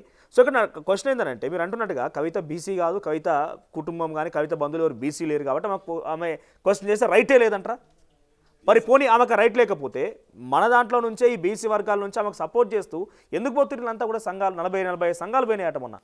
పాపం నేను వాళ్ళని వ్యక్తిగత అనదలుచుకోలే, కానీ వాళ్ళు బానిసత్వానికి బానిసలకు బానిసలు లెక్క అయిపోయారు. వాళ్ళు మొత్తం తరాల బానిస కాదు, తరాల బానిసలు చెప్తున్నారు కదా, తరాల బానిస. ఇప్పుడు మా మల్సనాచారి సాబు ఉన్నాడు అనుకో, మా బండ ప్రకాశ్ అసంటోళ్ళు ఉన్నారు అనుకో, కాపు పిల్ల దగ్గర బచ్చకి ఇంత వీళ్ళ ముంగట, వీళ్ళ రాజకీయాల ముంగట ఆయన వాళ్ళు మన మల్సనాచారి సాబు ఎమ్మెల్యే అయినప్పుడు కవిత పుట్టిందో లేదో నాకు తెలియదు ఇంకా కరెక్ట్ చూస్తే. వీళ్ళు పట్టుకొని గామెంబడి తిరుగుతున్నారు. నాకు కూడా మంచిగా అనిపిస్తలేదు, ఇన్సల్ట్ అనిపిస్తున్నది. బీసీ కులాలు ఇవన్నీ హక్కు ఎప్పుడు ఉంటుందంటే నువ్వు వాళ్ళ గురించి కొట్లాడినప్పుడు హక్కు ఉంటుంది. నువ్వు అన్యాయం చేసినావు, మోసం చేసినావు, వాళ్ళ జీవితాలను సర్వనాశనం చేసే దాంట్లో నువ్వు నీ పాత్ర పోషించిన తర్వాత అదే హక్కు నేను కొట్లాడతా అంటే ఎట్లా. నువ్వు పాలకులుగా ఉన్నప్పుడు, మీ నాయన ఉన్నప్పుడు, నువ్వు రాజ్యసభ ఉన్నప్పుడు మీరు చేసినాయి కదా ఇవి నిర్వాహకాలు మొత్తము. దాదాపు ఒక 3,000 సర్పంచులు కాకుండా చేసిర్రు. టోటల్గా 88,000 వార్డు మెంబర్ ఉంటే కొన్ని వేల మంది అనుకోరు అన్ని కలిపి ఎంపీ. సరే ఇవి అన్యాయాన్ని మాట్లాడారు, ఓకే. నేనేమంటున్నా అంటే ఆమె బీసీ కాదు కాబట్టి ఆమె ఉద్యమం చేయవద్దు. నేనేమంటున్నా అంటే ఎస్ కరెక్టే. ఇప్పుడు బాధితుల చేతులనే నాయకత్వం ఉండాలి, అప్పుడే నిజాయితీగా పోతుంది. నీ సమస్యలు ఇక్కడ లీడర్ లేరా, బయట ఉన్నారు బొచ్చాడు మంది. ఆ పార్టీలో ఉన్నాడు కూడా లేకపోవచ్చు, వాళ్ళందరూ మేము బానిసత్వం చేస్తాం పోయి జీ హుజూర్ లెక్క ఉన్నారంటే మాత్రం కాదు. కానీ బయట ఉన్న వాళ్ళు ఉంటారు. ఇప్పుడు ఏంటంటే బీసీ మూవ్మెంట్ ఒకటి బయట క్షేత్రస్థాయిలో జరుగుతున్నది కాబట్టి, ఒక అవేర్నెస్ వస్తున్నది కాబట్టి, దాన్ని లేవనీయకుంటే ఏం చేయాలంటే మళ్ళీ వాళ్ళే వచ్చి ఇక్కడ నాయకత్వం వహించి దాన్ని కూడా రాకుండా చేయాలనేటువంటి ఒక పెద్ద కుట్ర ఇది ఇక్కడ కుట్ర. రేస్ నడుస్తుందా కవిత కేటీఆర్ మధ్య? రేస్ ఉండొచ్చు, డెఫినెట్గా ఉండొచ్చు. కవిత అంటే జనరల్ టాక్ కూడా ఏముందంటే కవిత ఎప్పటికైనా నేనే ఫోర్ ఫ్రంట్లో ఉండాలనేది వాళ్ళిద్దరి మధ్యలో అధికారం చాలా బద్మాష్. అది పవర్ అనేది బద్మాష్. అది మంచి కింది మీద చేసేస్తుంది. ఏది ఎన్టీ రామారావు మీద చంద్రబాబు చెప్పులేపించే కాడికి ఉన్నది కదా, అధికారం అట్లనే ఉంటుంది. ఇప్పుడు బాబుమరుదుల మీద అధికారం పంచాయితే. కేటీఆర్ కవిత అమెరికాకు పోయిందే మా అయ్యకు పిచ్చిలేసింది, తెలంగాణ కూడా తిరుగుతుందని చెప్పి ఆడ అమెరికాలో మాట్లాడేది వీళ్ళంతా. ఇక్కడ ఎమ్మెల్యే కాకముందు ఎప్పుడైతే హరీష్ మంత్రి అయిండో, అరే అమ్మ మా అయ్య కాన్స్టిట్యున్సీలో ఎమ్మెల్యే కాకముందే మా బావ మంత్రి అంటే చాలమ్మా నేను కదా మా అయ్య పుట్టిన నేను కావాలి కదా అని చెప్పి అప్పుడు ఉరికొచ్చిండు. అందుకే ఇంతకుముందు అన్న తెలంగాణ మూవ్మెంట్లో అంతకుముందు లేడానే. అప్పుడు వచ్చిన తర్వాత మళ్ళీ చల్ నేను అట్లా నేను కావాలి కదా, కొడుకుని నాకు రైట్ కావాలి కదా, అధికారం అట్లా చేయించారు. 100% ఉంటుంది. పుసుకున్న కేసీఆర్ కు సరే నేను కోరుకుంటా, పుసుకుని ఆయనకి ఏమైనా అయిందా, లేకపోతే ఆయన బొక్కల వారి జైల్లో పోయినరా, ఇక అప్పుడు ఉంటుంది తమాషా. తెలంగాణ ప్రజలకు అసలు వీళ్ళ సంగతి ఏందో అప్పుడు తెలుస్తుంది. సరే బొక్కల వారాల సంవత్సరం ఆయన ఆల్రెడీ ఫామ్ హౌస్ ఉన్నాడు కదా, బయటికి వెళ్తలేడు కదా, ఇప్పుడు సన్ స్ట్రోక్ తగిలే బయటికి వెళ్తలేదు అంటారా? ఇప్పుడు ఏ స్ట్రోక్ ఆయనకు అన్ని భయాలు ఉన్నాయి, ఆయనకు అన్ని ఆరోగ్యం కూడా బాగాలేదట, కానీ అన్ని భయాలు ఉన్నాయి. పుసుకున్న కాళేశ్వరం అడిగితే నన్ను కూడా లోపడేస్తారేమో అని కూడా ఉండొచ్చు. నా బోటోడు కానీ కేసీఆర్ లాంటి వాళ్ళు కూడా భయపడతాడు. అరే ఆయన పెద్ద పిరికి కూడా బాగా, ఆయనకి ధైర్యం ఎక్కడిది, రాజకీయ ఎత్తుగడలు చేసుకుంటూ వస్తున్నాడు. ధైర్యం ఉంటే అసెంబ్లీకి వచ్చి కూర్చొని మాట్లాడతారు కదా ఆపోజిషన్ లీడర్. చీల్చి చెండా ఆడుతా అన్నాడు, ఆడ చేస్తున్నాడు గడపార పట్టుకొని పార పట్టుకొని ఫామ్ హౌస్ లో. అది కూడా మోయే స్టేజ్ ఉన్నాడో లేదో పట్టుకొని ఆడ చెండాడుతుంది, చీల్చి చెండాడుతున్న ఆకులతో పూలతో ఆడుకుంటా చెండాడుతున్నాడు ఆయన. అంటే కాంగ్రెస్ ప్రభుత్వానికి కదా ఆయన మనవాళ్ళతో కూడా చెండు ఆడేసే చేయడం కూడా లేదు, ఇక బయటకు వచ్చి చెండాడుతున్నాడు. ఆయనే జీతాలు తీసుకుంటా మళ్ళా ప్రజల సొమ్ము మెక్కుకుంటా ఆపోజిషన్ లీడర్గా జనం ఆడ కూసబెడితే కనీస బేసిక్ బాధ్యత ఉంటుంది కదా. మరి ఇంతమంది నేను తప్పు చేసినా నాతో కాలేదు అని వచ్చి కూర్చొని ఇప్పుడు అన్న ప్రజాపక్షంలో చాలా ఇష్యూస్ ఉన్నాయి, నేను పొరపాటు చేసిన ప్రతి ఇష్యూ గురించి మాట్లాడాలి కదా. లీడర్ ఆఫ్ అపోజిషన్ గా ఆయనకి నాకు తెలిసి 4 లక్షల జీతం ఉంటుంది. ఓ సంవత్సరం కాలం పాటు 50 లక్షలు లేకుంటే ₹1 కోటి ఆయనకు మెయింటెనెన్స్ మొత్తం కలిపి ఇచ్చారు. అండ్ లీడర్ ఆఫ్ అపోజిషన్ గా పాత్ర పోషిస్తలేడు, గజ్వేల్ ఎమ్మెల్యేగా పాత్ర పోషిస్తలేడు. నేను ఒక పాయింట్ రైజ్ చేసిన, కవిత గారు డైరెక్ట్గా క్వశ్చన్ చేసిన ఏంటంటే నిజంగానే బీసీల పక్షాన కనుక మీకు అంత ప్రేమ, అంత అభిమానం, అంత ఆప్యాయత, వాళ్ళ వర్గాలని అభివృద్ధి తీసుకురావాలంటే ఆయన ఆల్రెడీ ముఖ్యమంత్రిగా 10 సంవత్సరాలు పరిపాలించిండు, సెంట్రల్ మినిస్టర్గా పనిచేసిండు, రకరకాల విధులు ఉన్నాయి. ఆయన కంటే ఒక సెట్ మార్క్ క్రియేట్ చేసుకున్నాడు కదా, ఆ స్థానాన్ని అక్కడ రాజీనామా చేసి అది బీసీలతోనో ఎంబీసీలతో భర్తీ చేయమని అడిగినా నేను. అది తప్పంటారా? 200% కరెక్ట్.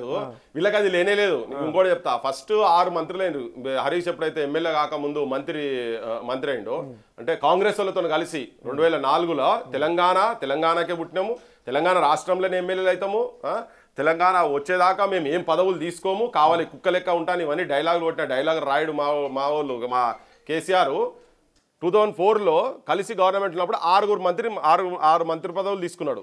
6 మంత్రి పదవులు 4 ఫార్వర్డ్ కాస్ట్ సంబంధించిన 2 రెడ్లు, ఒక వెలుమ, ఒక బ్రాహ్మణ్, ఒక మాల, ఒక మాదిగా. మరి 50% ఇవాళ చెప్తున్నారు కదా ఈమె 50% పైన ఉన్నారు శానా అని చెప్పి.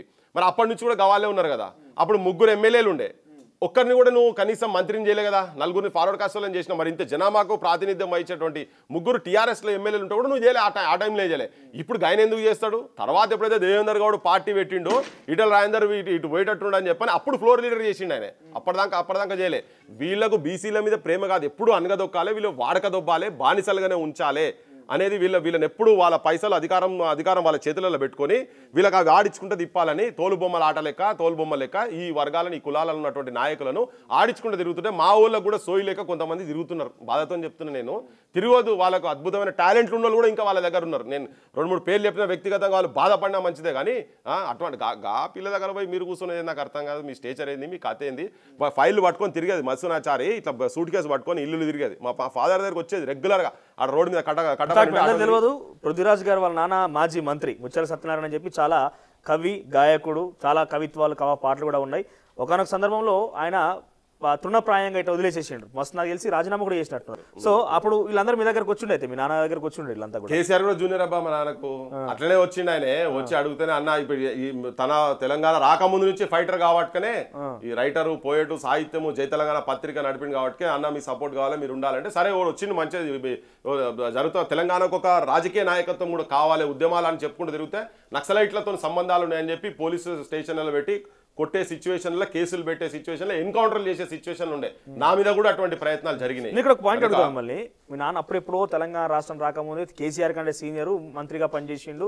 అప్పుడు తెలంగాణ అంటే మంచిగానే ఉంటుండే, మీరేమో సామాన్యంగా ఇట్లా ఉన్నారు. కేటీఆర్ చూస్తే ఇప్పుడు 55 కోట్ల స్కామ్ చేసి అదో చిన్న స్కామ్ అంటున్నాడు. అదే బా అంటే పృథ్వీరాజ్కి కేటీఆర్ మధ్యలో తేడా ఏంటిది? మేము ఎల్లప్పుడూ జనం పక్షాన ఉండి పైసలు కాదు, తెలంగాణ విముక్తి గురించి మా ఫాదర్ అయితే మాకు చెప్పిండో మేము ఆ లైన్లో పోయి ఉన్నాం. వాళ్ళ నాయన అధికారంలోకి ఎట్లా రావాలి, పైసలు ఎట్లా సంపాదించాలి, జనం చచ్చిపోయినా కానీ పట్టించుకోకుండా ఎట్లుండాలి అనేది ఆయన నేర్పిండు. నేను దీని మీద ఏంటంటే ఇప్పుడు కొంతమంది నచ్చకపోవచ్చు, దాంట్లో ఇది డీప్ చర్చ చేస్తే నేను మంచిగా డిస్క్రైబ్ చేసి చెప్పగలుగుతా ఒక్కొక్క అంశం మీద.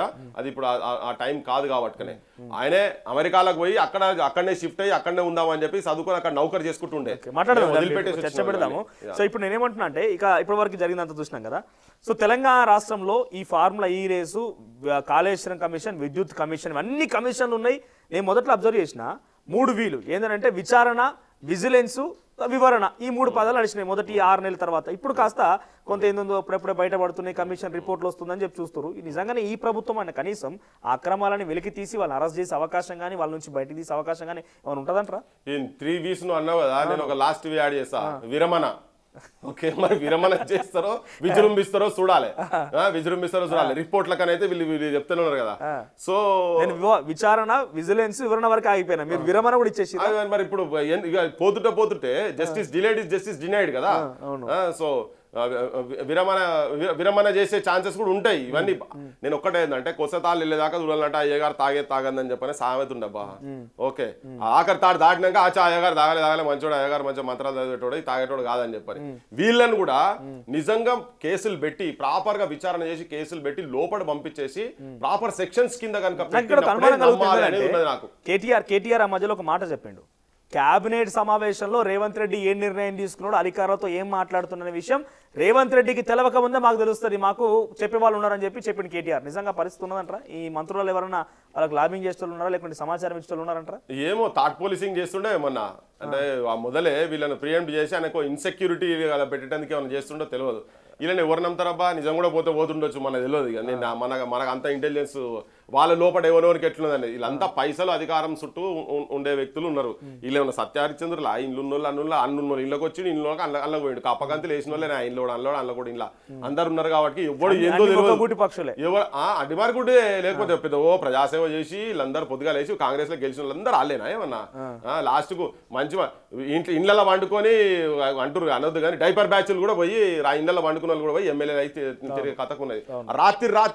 రాత్రి ఒక పార్టీలో ఇంకో పార్టీకి వచ్చి గెలిచారు. అంటే ప్రజల మీద ఈయన కేసీఆర్ ఏదైతే దమనకాండ చేసుకుంటూ వచ్చిండో ఈ రాజ్యాన్ని కులగొట్టాలని చెప్పని ప్రజలు అనుకున్నారు కాబట్టి ఆ టైంలో ఎవడు గుడ్డుడో మెల్లుడు ఎవడైనా పడితే దొరికితే సరిపోయి పెళ్లి చేసుకున్న లెక్కల జనం ఉండే పట్టుకొని పోయి అంతనే. ఇప్పుడు చాలా సీరియస్ మీకు అలిగేషన్ వచ్చింది, పృథ్వీరాజ్ ఒక బ్లాక్ మెయిలర్. ఇది నేను అంటున్న మాట కాదు. మొన్న ఈ మధ్య మీరు ఎస్సీ వర్గీకరణ కోసం పోరాడుతున్నారు, ఒక 2 వేదికల మీద మేము కూడా మీతో పాటు జాయిన్ అయినాము. అసలు అక్కడ మాట్లాడిన మాటలన్నీ కూడా ఒక రకంగా చెప్పాలంటే నిజంగా ఆలోచిస్తే ఎస్సీ వర్గీకరణ అనేది క్లాసిఫికేషన్ అనేది 2 రోజుల పోరాటం, 30 ఏళ్ల పోరాటం, మందకృష్ణ లాంటి ఒక బ్రాండ్ ఇమేజ్ ఉన్న పర్సన్స్ అందరూ కూడా కొన్ని ఏళ్ల పోరాటం చేసింది కాబట్టి నాకు ఆ బ్రాండ్ ఇమేజ్ వచ్చింది. దాన్ని ఇప్పుడిప్పుడే ఫలితం అందుతుందని చెప్పేసరి సుప్రీంకోర్టు లాంటి వాళ్ళే యాక్సెప్ట్ చేసి ముందు పడుతుంటే మీలాంటి వాళ్ళు సపోర్ట్ ఇస్తున్నారు. కొంతమంది దానికి ఆపోజిట్ కమ్యూనిటీ అయితే మాలా అని వాళ్ళు చెప్తున్నారు. వాళ్ళందరూ కూడా పృథ్వీరాజ్ ఒక బ్లాక్ మెయిల్ అంటే నేను మాట్లాడితే ప్రెస్ మీట్లో విన్నా. డెఫినెట్గా మీ నుంచి వివరణ కావాలి, ఏం జరిగింది, మిమ్మల్ని ఆ పదం నుంచి మాట్లాడాల్సిన అవసరం ఏమొచ్చింది? ఏమో మరి వాళ్ళకి ఏమైనా ఆధారాలు ఉంటే రేపు పొద్దుగాల పోయి కూర్చొని చెప్తే బాగుంటది. ఇప్పుడు వాళ్ళు ఏదైతే సంఘం అని అనుకొని పెట్టుకొని కూర్చున్నారో, ఏదైతే అంబేద్కర్ స్ఫూర్తి తోటి ఇప్పుడు ఎవరు ప్రోద్బలంతో వాళ్ళు ఇటువంటి మాటలు మాట్లాడుతున్నారో ఆయన పేరే గుడిజల వెంకట సాయి. ఓకే, ఆయన ఇంట్లోకి వెళ్ళే 3 పదవులు ఉన్నాయి ఇప్పుడు ప్రస్తుతం భారతదేశంలో. సోనియా గాంధీ తర్వాత ఉన్నాయి ఎంపీ వివేక్ ఉండే. అరే గుడిసెల వెంకట స్వామి అన్న తర్వాత ఇంకేంది భయ్, అరే వివేక్ ఉన్నాడు, ఆయన కొడుకు ఇప్పుడు ఎంపీఏనా పెద్దపల్లి ఎంపీఏ, ఇంకో వినోద్ ఉన్నాడు, వంశీ, ముగ్గురు వాళ్ళే కదా. ఆయన ప్రోద్బలంతో మాట్లాడిన వాళ్ళు గట్లే. ఇలా భారతదేశంలో అంత గొప్ప ధనవంతులైన ఆస్తి ఉన్న వాళ్ళు భారతదేశంలో దళితులు ఎవరు ఉన్నారో నాకే తిరగలే. మరి మల్లికార్జున ఖార్గేకి ఎన్ని నాకు ఎరకలే. 3 పదవులు ఆడ సోనియా గాంధీకి ఇంట్లో 3 పదవులు ఉంటే ఇక్కడ వీళ్ళకు 3 పదవులు ఉన్నాయి. మా దగ్గర రెడ్డోళ్ళు సాధువులు అయిపోయారు, 2 పదవులకే పరిమితమయ్యారు కానీ వీళ్ళకు 3 పదవుల కాడికి వచ్చి కూర్చున్నారు. ఏది మాట్లాడినా కానీ సమాజం అదే నువ్వు మాల సంఘం అన్నావు అని చెప్తున్నావు కాబట్టి చెప్తున్నా. మన ఈ మధ్యలో మీటింగ్ మీద వాళ్ళందరూ కలిసి చేసిండ్రు అనేది నేనైతే ఆ పదం వినలేదు.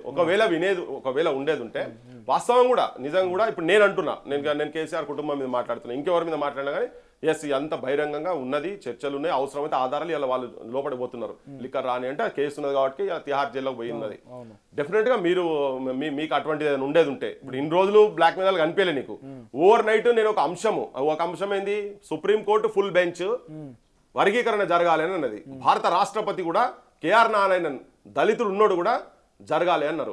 వర్గీకరణ జరగాలి, ఇక్కడ గ్యాప్ ఉన్నది, ఇక్కడ ఉన్నటువంటి వాళ్ళ మీద కొంతమందికే బెనిఫిట్స్ పోతున్నాయి అని చెప్పని క్లియర్ గా కోర్ట్స్ చెప్పినాయి. కమిషన్స్ వేసినాయి కూడా కమిషన్స్ చెప్పినాయి. ఇప్పుడు నేను జడ్జిని కాదు, నేను కోర్టులో పోయి నేను వాదించను కాదు, ఆ జడ్జిమెంట్ ఆధారంగానే కదా. ఇదే నీకు రాజ్యాంగ స్ఫూర్తికి విరుద్ధం అది ఎవరు చెప్పేది? వాళ్ళు చెప్తారు. ఇప్పుడు సిస్టమ్ ఎవరో ఇండివిజువల్స్ వచ్చి కూర్చొని చెప్పుడు కాదు కదా. వాళ్ళకు ఉన్నటువంటి నైతిక హక్కు ఏంది, లేకపోతే వాళ్ళకు ఉన్నటువంటి హోదా ఏంది, అసలు ఏంటిది వాళ్ళ జడ్జిలా? ఇప్పుడు జడ్జిలు టాప్ మోస్ట్. ఇప్పుడు రాజ్యాంగం ఎవడు నువ్వు పెట్టుకున్నది ఎవరిని? సుప్రీంకోర్టు జడ్జిలగానే గొప్పలా ఇల్లు ఆడనే జడ్జిమెంట్ వచ్చిందబ్బా. అక్కడనే వచ్చిన తర్వాత నువ్వు రాజ్యాంగం నేను మొత్తం మీకు రాజ్యాంగం తెలియదు, మీకు వంకాయలు తెలియదు, బెండకాయలు తెలియదు, ఇవన్నీ పిచ్చి మాటలా. సమాజం కూడా అబ్జర్వ్ చేస్తుంటది. మీరు కసితో మాట్లాడుతుండ్రా, దీన్ని నువ్వు మాట్లాడే దాంట్లో ఉన్న లాజిక్ ఉందా లేదా? ఓవర్ నైట్ పృథ్వీరాజ్ అంటేనే ఒక అంశాన్ని తీసుకొని దాని మీద ఒక 4-5 10 మంది different cross section of people నుంచి ప్రజల గురించి అన్ని సెక్షన్స్ గురించి పనిచేసినటువంటి వ్యక్తులను తీసుకొచ్చి కూర్చొని మాట్లాడిపిస్తే వాళ్ళందరి మీద మీరు అలా రాళ్ళేస్తాని పృథ్వీరాజ్ బ్లాక్ మెయిలరు అది పృథ్వీరాజ్ బ్లాక్ మెయిలర్ అయ్యేది ఉంటే కేసీఆర్ కన్నా ఎక్కువ పైసలు ఉంటుండే నా దగ్గర. మరి అసలు మీకు రిజర్వేషన్ అంటే మీనింగ్ ఏదో కూడా మాట్లాడుకోవచ్చు అందులో. పాపం నేర్చుకోవాలి మరి వాళ్ళ క్లాసెస్ కి ఎక్కడైనా పెడితే నేర్చుకోవాలి. చాలా మంది నేర్చుకోవాల్సిన అవసరం ఉంది ఇప్పుడు. ఇటువంటి వాళ్ళు ఇప్పుడు ఎవరైతే వ్యతిరేకిస్తున్నారో నేర్చుకోవాలి కావచ్చు మరి వాళ్ళు ఎక్కడైనా క్లాసెస్ పెడితే.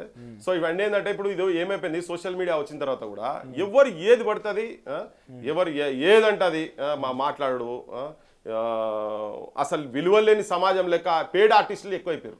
చాలా మంది పేడ్ ఆర్టిస్టులు. నేను వాళ్ళకి పేడ్ ఆర్టిస్ట్ అంటలేను, వాళ్ళందరూ పేడ్ ఆర్టిస్ట్ అంటలేను, కానీ జనం లోపల ఇటువంటి వాళ్ళు మొత్తం తిరిగి ఉండాలి. ఆధారాలు ఉండాలి కదా ఎక్కడన్నా. పృథ్వీరాజ్ పలానా దగ్గర ఇక్కడ పోయి పలానా దగ్గర ఈ కాంప్రమైజ్ ఇది చేసుకున్నాడు, ఈయనకి ఇంత ఆలిషాన్ లైఫ్ స్టైల్ ఉన్నది, వీళ్ళ నాయన మంత్రి ఉండే కాబట్టి గిన్ని కోట్లు పలాని బ్యాంకులు ఉన్నాయి, లేకపోతే గిన్ని ఆస్తులు ఉన్నాయి, ఎక్కడైనా చూపించేది ఉంటే ఏడ బ్లాక్ మెయిల్ చేసి నేను ఏం సంపాదించిన అనేది నేను కాదు మా నాయన కాలంకెళ్ళి చెప్తున్నాను, ఇప్పుడు కూడా కాదు, అప్పటి నుంచి కూడా ఏమైనా ఉండేది చూపిస్తే బెస్ట్ రాసిస్తా మీ సంఘాలకు. నేను ఏమంటున్నా అంటే ఒకప్పుడు ఎస్సీ అని అంటే దళితులు అంటే అందరూ వచ్చేది, ఈ మాలా మాదిగా తేడా లేకపోతే అందరూ వచ్చి దళితులు అనగా అందరి పేర్లు వచ్చి ఒకరి మీద ఏమైనా జరిగిందని అందరూ కలిసికట్టుగా పోరాడేది, దళిత సంఘాలు మొత్తం బయటకు వచ్చి విజృంభించి ప్రభుత్వాన్ని కడిగి పారేసేది. కానీ ఇప్పుడు ఒక్కసారిగా ఎస్సీ వర్గీకరణ అంశం రాగానే సుప్రీంకోర్టులో తీర్పు రాగానే రాష్ట్ర ప్రభుత్వం ఎమ్మెల్యే అసెంబ్లీలో ముఖ్యమంత్రి రేవంత్ రెడ్డి దాన్ని అమలు చేస్తామని చెప్పగానే ఒక్కసారిగా ఈ యుద్ధాలు ఎందుకు జరుగుతున్నాయి?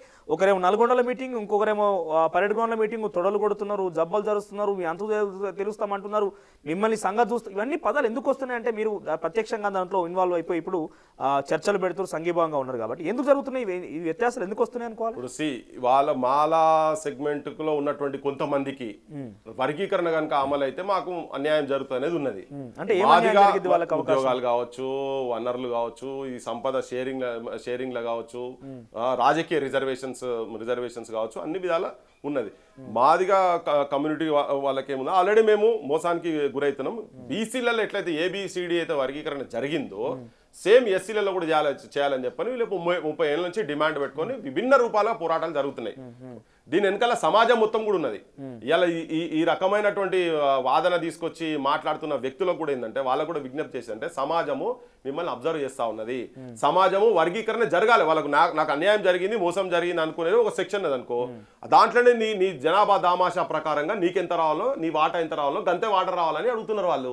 దాంట్లో తప్పేదేంది? ఇప్పుడు మేము అదే వేదిక మీద చెప్పిన బీసీలలో కూడా ఒక 3-4 కులాల చేతులనే మాట్లాడాలి.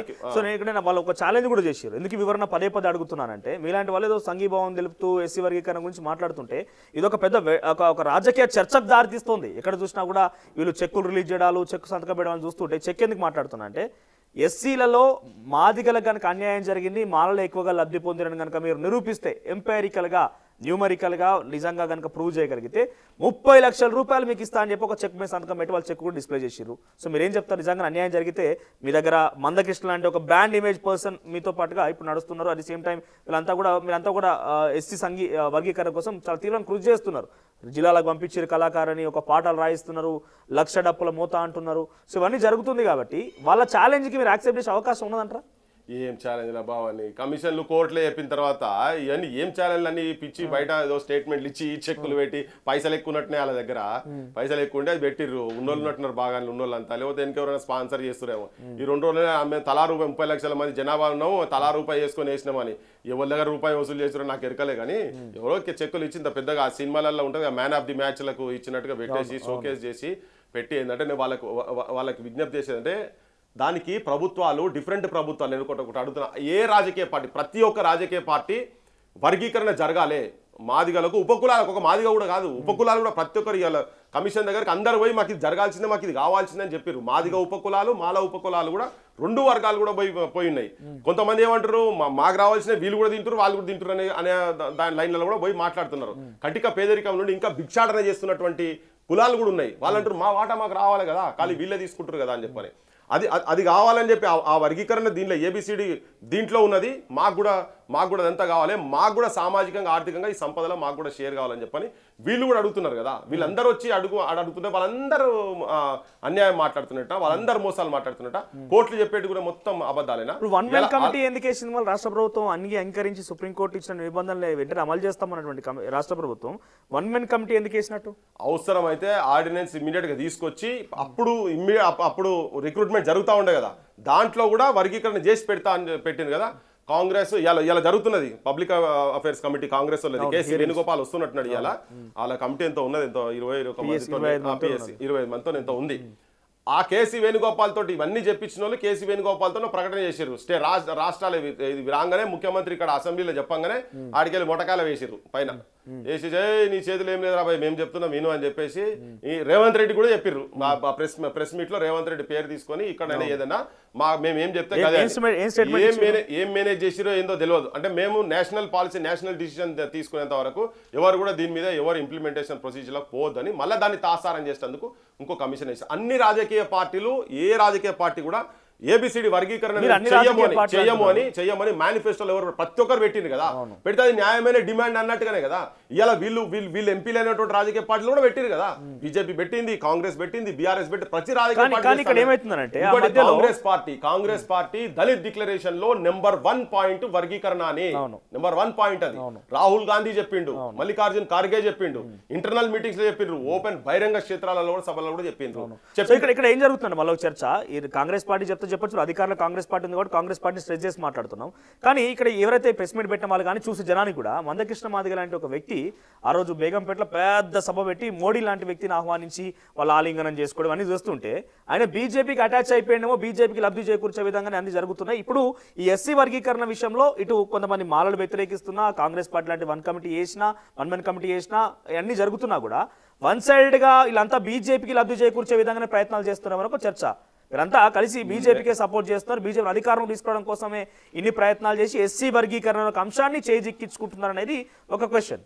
ఇప్పుడు బట్టగాల్సి మీదేసే పని పెట్టుకున్నారు ఈ చెప్పేటోళ్ళే కూడా. ఎప్పుడైతే మోడీ తీసుకొచ్చి దీంట్లో మందకృష్ణ మాదిగ మోడీతో కలవడం తప్పేం కాదు కదా. ఆయనే ప్రధానమంత్రి, నరేంద్ర మోడీ ప్రధానమంత్రి, దేశంలో బీజేపీకి ఓట్లేస్తే అయిండు.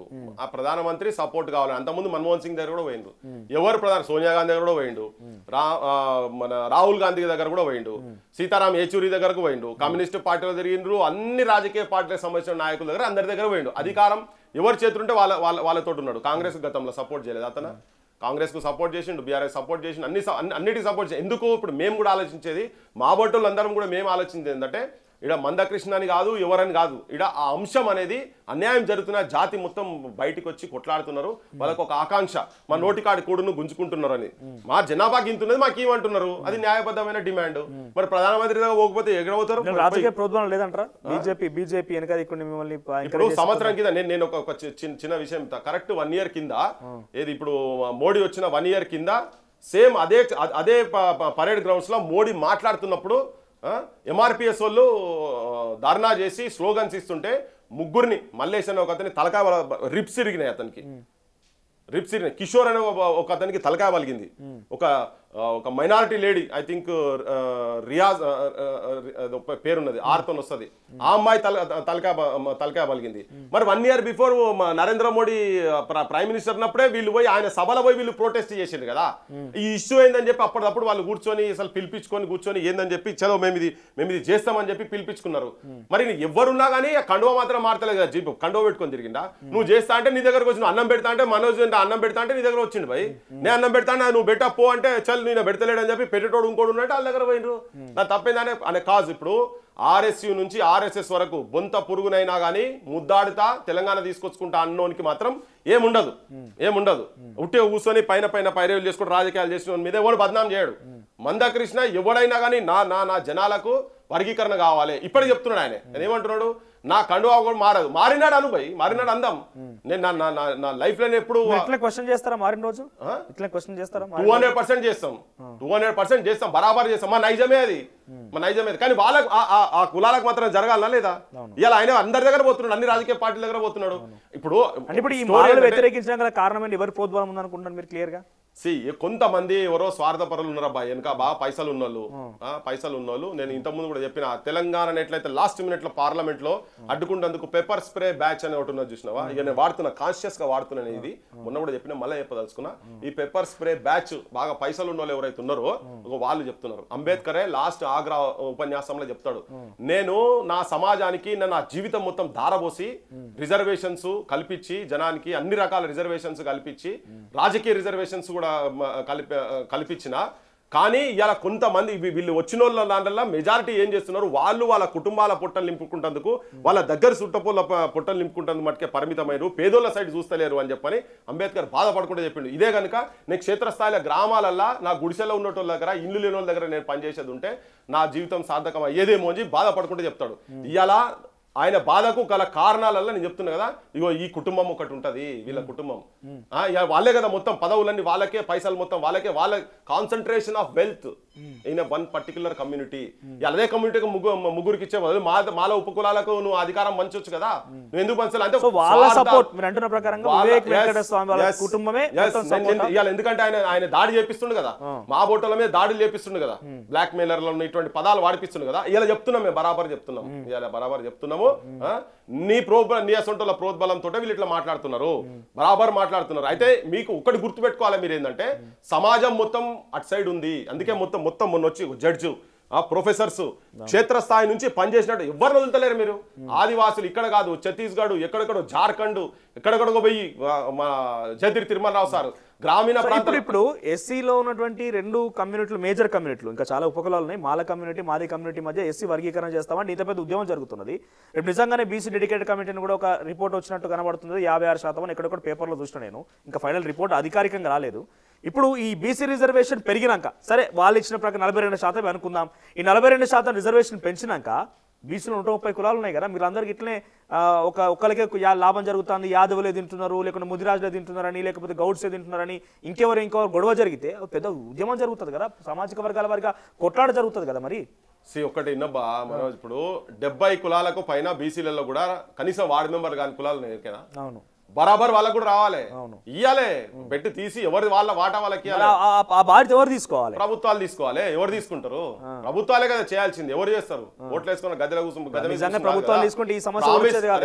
వాళ్ళే ప్రమాణాలు చేసి మేనిఫెస్టోలో పెట్టింది కదా వాళ్ళకు కూడా ఇస్తామన్నారు కదా వాళ్ళకు కూడా పెడతామన్నారు కదా బీసీ డిక్లరేషన్ లో కూడా పెట్టింది కదా మీరు అంటున్నట్టు ఇందాక చెప్పారు కదా వార్డు మెంబరు కనీసం కానిటువంటి కులాలు కూడా ఉన్నాయంటే కనీసం వాళ్ళకి అవగాహన లేదు కొన్ని సందర్భాల్లో అయితే వాళ్ళ అవగాహన కల్పించేది ఎవరు ప్రభుత్వాలు కనిపించాలి మా బోటలో మేము చేస్తున్నాం మా ప్రయత్నం మేము చేస్తున్నాం వాళ్ళు కూడా కొంచెం నిన్నమోట పోస్ట్కి వచ్చారు కాబట్టి ఈ కమిటీ దగ్గరకు వచ్చి ఎస్సీలలో ఉన్నటువంటి ఉపకులాలు చిన్న కులాలు కూడా మా వాటా మాకు రావాలని చెప్పని పోయి తిరుగుతా ఉన్నారు వాళ్ళు కూడా అందరు అప్లికేషన్లు ఇచ్చారు కదా వాళ్ళంతా ఒక్కరే ఇప్పుడు వ్యతిరేకిస్తున్నది నాకు తెలిసి వ్యతిరేకిస్తున్నది ఒకటే ఒక సామాజిక వర్గంలో కొంతమంది అది కూడా మొత్తం కూడా అంటలేను నేను కొంతమంది ఇటువంటి అవాకులు చవాకులు చెప్పుకుంటూ మిస్ఇన్ఫర్మేషన్ స్ప్రెడ్ చేసుకుంటూ ఒక వాళ్ళు చెప్పండి ఇన్ని ఉద్యమాలు ఇన్ని గొడవల నడమ ఈ ఎస్సీ వర్గీకరణ సాధ్యమైతే పూర్తి అయిపోతుందా అంటే ప్రభుత్వం 1 మెన్ కమిటీ చేసింది సుప్రీంకోర్టు ఈ రకంగా తీర్పునిచ్చింది మొదటిగా మహారాష్ట్ర అమలు చేస్తాను ముఖ్యమంత్రి రేవంత్ రెడ్డి తలకేసుకున్నాడు ఆయన వెంటనే మళ్ళీ వెనక్కి తీసుకొని 1 మెన్ కమిటీ చేసిండు ఇవన్నీ చూస్తుంటే అమలైతే అనిపిస్తుందా అంటే క్షేత్రస్థాయిలో అయిపోతుంది దానికి నిజంగానే వర్గీకరణ జరుగుతుంది అని నమ్మకం అవుతున్నదా జరగనంతసేపు రావణ కాష్టం లెక్క కాల్తూనే ఉంటుంది అది జరిగే వరకు అది మండుతూనే ఉంటది ఆ అగ్గి మండుతూనే ఉంటది గుండెలు రగులుతూనే ఉంటాయి వాళ్ళవి సో ఒకవేళ జరగకుండా ఉండేది ఉంటే ఎవరెవరైతే ఓట్లు తిని మేనిఫెస్టోలో పెట్టి చేయని వాళ్ళు ఉంటారో ఆ నిప్పుల కాలిపోతారు మంట అవుతారు రాజకీయంగా ఆ సెక్షన్స్ అన్ని చైతన్యవంతులు అయ్యి ఉన్నాయి ఆల్రెడీ కాబట్టి రాజకీయపరమైన మార్పులు గద్దెలు దించడో గద్దెలు ఎక్కించడో జరిగే అవకాశాలు ఉంటాయి తెలంగాణ పోరాటాన్ని దీన్ని కంపేర్ చేసి చూస్తే కూడా తెలుస్తాయి ఉట్టిగానే చచ్చిపోలే కదా చచ్చిపోయినంతా కూడా సో మొత్తం ఉద్యమాలు జరుగుతాయి ఇంకా సో బీసీ రిజర్వేషన్ గురించి చెప్పండి అమలవుతుందా ఒక వర్డ్ లో రిజర్వేషన్ 42% అమలయ్యే అవకాశం ఉన్నదా డెడికేటెడ్ నాకు నమ్మకం లేదు మరి ఎట్లా నమ్మకం లేదు ఒకవేళ కాంగ్రెస్ పార్టీకి రాహుల్ గాంధీకి ఏఐసిసిలకు నిజంగా చిత్తశుద్ధి ఉండి బీసీల గురించి చాలా పెద్ద ఉపన్యాసాలు ఇచ్చుకొని దేశమంతా తిరుగుతున్నా రాజ్యాంగం పట్టుకొని ఇట్లా పట్టుకొని తిరుగుతా ఉన్నాడు కదా ఆయన పార్టీలు ఇవ్వమని చాలు అంతనే నువ్వు పక్క పడేసే నీ పార్టీ ఇంటర్నల్ గా టికెట్లు ఇచ్చే దగ్గర ఇచ్చేయి భయ్ చెయ్యి నువ్వు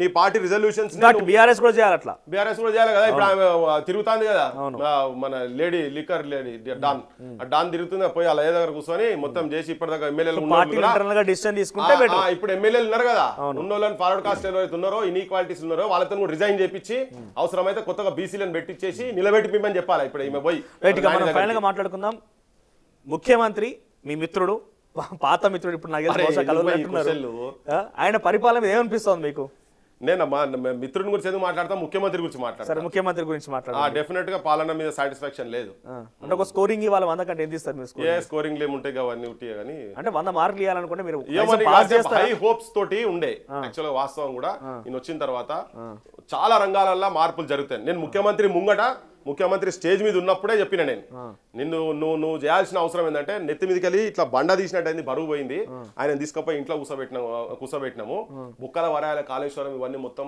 ఇమీడియట్ గా కేసులు పెట్టి బుక్కల వరాయాల ఫేస్ టు ఫేస్ అనే వేదిక మీద ఉన్నాడు ముఖ్యమంత్రి ఉప ముఖ్యమంత్రి వేదిక మీద ఉన్నప్పుడు ఈ మాట చెప్పిన నేను సామాజిక అసమానతలు ఒక పాట వాడి కూడా చెప్పిన సామాజిక అసమానతలు ఉన్నాయి అవి దూరం చేయాల్సిన అవసరం ఉన్నది తెలంగాణ విద్యా వ్యవస్థ మొత్తం భ్రష్టు పట్టిపోయింది ఇది కూడా ఒక పాట వాడి వినిపించి చెప్పిన నేను తన ముంగట్నే కానీ ఇప్పటిదాకా మళ్ళా మొన్నటి దాకా 1 ఇయర్ అనే 1 ఇయర్ పాలన క్లోజ్ అయ్యే వరకు 54 మంది చచ్చిపోయారు పిల్లలు చచ్చిపోయారు సో అంటే ఏవైతే ఏ అంశాలు ఏవైతే ఉన్నాయో కేవలం ఇది ఒకటే కాదు లా అండ్ ఆర్డర్ కావచ్చు నువ్వు ఏ రంగాలను చూసినా అనుకున్న స్థాయి దాకా మాత్రం లేదు మావోడు మొత్తం ఎవరెస్ట్ శిఖరం ఎక్కుతాడు రాబాయ్ అంటే మా ఊర్లో గుట్టెక్కగానే ఇది ఎవరెస్ట్ లెక్క కనబడుతుంది ఇప్పుడు మా ఊళ్ళకు ఎవరెస్ట్ ఎక్కుతాడు మావోడు తీసుకుమారుతాడు ఉసుకు 25 మారితే అనే లెక్కలు ఉన్నది 25 తీసుకుమారితే లెక్క ఉన్నది తీసుకు లెక్క అనిపించింది ఈ గుట్టల కాడనే పరిమితమై ఉన్నాడు అనిపిస్తుంది ఇంకా చాలా ఢిల్లీ బోత్ దూరే కానీ అడుగులు మాత్రం అనవసరమైన అంశాలలో ఏళ్లు పెట్టి అనవసరమైన అంశాలు గుర్తుకొచ్చింది అల్లు అర్జున్ ని అరెస్ట్ చేసుడు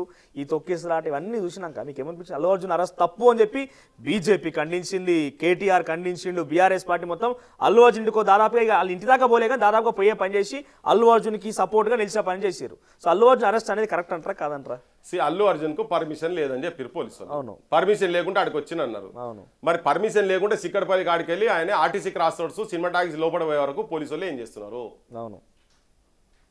అది కావాలి కదా ఫస్ట్ ఆయనకెళ్ళి లేపంగానే చెయ్యి ఒకనొవన్న అయితే మా బోటలో ఏదైనా అడుగుదాం నాయన అంటే ఇంట్లోకి వెళ్ళి బయటకు వెళ్ళి వాడు సిక్కడపల్లి పోలీస్ అంటే వస్తాడు వాడు యూనివర్సిటీ పోలీస్ అంటే వస్తాడు అందరు పోలీసులు అందరూ వచ్చి చుట్టుపక్కల వ్యాన్లు పెట్టుకొని నిలబడతారు మరి నీకేమైంది నువ్వు అల్లు అర్జున్ వస్తున్నావు నీకు ఎరుకుంటుంది ఆడదాకా వచ్చారు జనవాడు ఉన్నారు మరి ఆడదాకా పోయి నువ్వు ఆడికెళ్ళి తీసుకుపోయి బొక్కలు ఎందుకెళ్ళే ఒక ఇన్సిడెంట్ అయిన తర్వాత కూడా అక్కడ దాకా ఉన్నారు మరి ఆ పోలీసుల సంగతి ఏంది దాని మీద ఆఫీసర్ సంగతి ఏంది దాని మీద కమిషనర్ సంగతి ఏంటిది ప్రెస్ మీట్లు పెట్టి పెద్ద పెద్ద బొమ్మలు పెట్టి మాట్లాడుతారు కదా వీళ్ళంతా మరి దాన్ని ఎందుకు మాట్లాడతలేరు అసలు సంగతి ఏంది అసలు పిసలుగా నకిలీ పసగా ఎక్కున్నది ఇక్కడ ఈయన పొడిచినోడు కాదు చేసినోడు కాదు ఈయన వచ్చిన స్టాంపేడ్ అయింది అని అంటే పర్మిషన్ లేకుండా ఎందుకు ఇచ్చినావు ఆ పరిస్థితులు ఎవరు కలగా చేసినారు ఇలా ప్రతి పాలిటిషియన్ అబ్బా ఏ పాలిటిషియన్ పర్మిషన్ లేకుండా నేను ఆయన వైఖరిని ఆయన నేను సపోర్ట్ చేస్తలేను నేను కానీ ఏ రాజకీయ నాయకుడు కానీ 10 మంది కనిపించగానే వాడు ఎక్కి ఇట్లు ఊపుతాడు చేయి ఊపుతారా లేదా బంజారీ రేపటి నుంచి మీరు మొత్తం బంజారీ పర్మిషన్ మొత్తం అందరు చెప్తున్నారు కదా ఈయన ఆయన కాదు ప్రతి ఒక్కరు ఆయన అయితే అది ఎక్కగానే టిటి అంటుంటాడు మరి పర్మిషన్ తీసుకొని అంటున్నావు ఊపుతున్నావా అది సంఘటన జరిగింది కాబట్టే నువ్వు చెప్తున్నావు కానీ పోలీస్ పర్మిషన్ అందరు తీసుకున్నారంటారా అరెస్ట్ తర్వాత ఇగో వెనక లావాదేవీలు ఏం జరుగుతున్నాయో మనకు ఎరకలేదు ఒక్కొక్కరు ఒక్కొక్క తీరుగా మాట్లాడుకుంటారు అది 1200 కోట్ల కలెక్షన్ అట ఈయనకు 50 ఇయ్యలేదట సినిమా వాళ్ళు పెద్ద కలెక్షన్ అని చెప్తా ఉన్నారు కదా 1200 కోట్ల కలెక్షన్ ఈయన 200-300 కోట్ల అట కదా ఈయనది అల్లు అర్జున్ అంటే ఆయనకు యాక్టింగ్ చేసినందుకే కలెక్షన్స్ వచ్చినాయి సినిమా కలెక్షన్స్ కలెక్షన్ అంటే నువ్వు సినిమా కలెక్షన్ టికెట్లు కూడా పెంచిరు కదా అంటే మామూలుగా అనుకుంటారు భయ్ చూసేవాళ్ళు కూడా అనుకుంటారు ఊర్లో పట్ట కూర్చుంటారు కూడా బిడ్డ కానీ నచ్చినట ఎన్ని కోట్లట వచ్చినట కదా మరి వీళ్ళు ఏం లేని ఇస్తారా మరి అట్లా 1000 రూపాయలు 100 రూపాయల టికెట్ ను 2000 3000 5000 కూడా పోయిందట కదా అని చెప్పని మరి ఇచ్చడి లావాదేవీలు ఏమైనా వెనక ముందు చేసిర్రా లేకపోతే ఏం చేసిరు మాకు అరెస్ట్ చేసిర్రు బెయిల్ మీద బయటకు వచ్చిండు ఒక రాత్రి ఉన్నాడు ఆయన నానా హైడ్రామా జరిగింది ప్రెస్ మీట్ పెట్టిండు అన్ని చూస్తూనే ఉన్నాం తెల్లారంగా టాలీవుడ్ లతో 2 గంటల మీటింగ్ పెట్టి దిల్ రాజ్ అంటే ఆయన ఎఫ్డీసీ చైర్మన్ చేసిండు దాని మీద కూడా మీ వివరణ కావాలి వీళ్ళందరినీ మీటింగ్ పెట్టి బయటకు వచ్చినాక అల్లు అర్జున్ వాళ్ళ నాయన ఏమన్నాడంటే వరల్డ్ క్యాపిటల్ ఆఫ్ ఎంటర్టైన్మెంట్ అని హైదరాబాద్ చేయబోతున్నాం హైదరాబాద్ని ప్రపంచ స్థాయిలో ఉన్నటువంటి ఈ ఫిలిం సంబంధించిన దానికి ఒక రాజధాని చేయబోతున్నాం అని చెప్పుకొచ్చిండు ఆయన సినిమా వాళ్ళంతా ఎక్కడో దగ్గర వీళ్ళందరి కాలే దందాలు బయలు మాక్సిమం అది ఉన్నట్టు మాట్లాడుకుంటే ఇదంతా ఫేర్ పీపుల్ కాదు వీళ్ళు. సో వీళ్ళన్నీ ఇల్లీగల్ ఏవో ఉంటాయి మీలే మొత్తం ఇవన్నీ కాపాడుకోవాలి. ఎవరెవరు ఎక్కడెక్కడ పెట్టి ఎక్కడెక్కడ నెట్ మీద పెట్టిండో నీది ఉన్నది నీదని.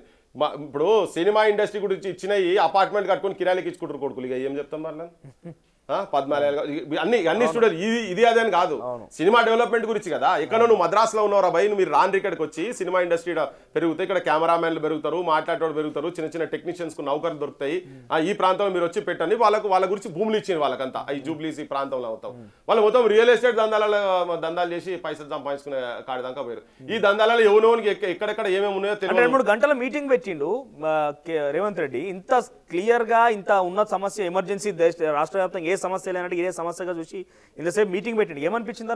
ఒక్కటే సామాన్య జనం ఆరోగ్యాల మీద కావచ్చు, సామాన్య జనం ఆత్మగౌరవం మీద కావచ్చు, సామాన్య జనం మీద సమస్యలను పట్టించుకునేంత టైం ముఖ్యమంత్రికి లేదని నేను చాలా క్లియర్ గా చెప్తున్నా.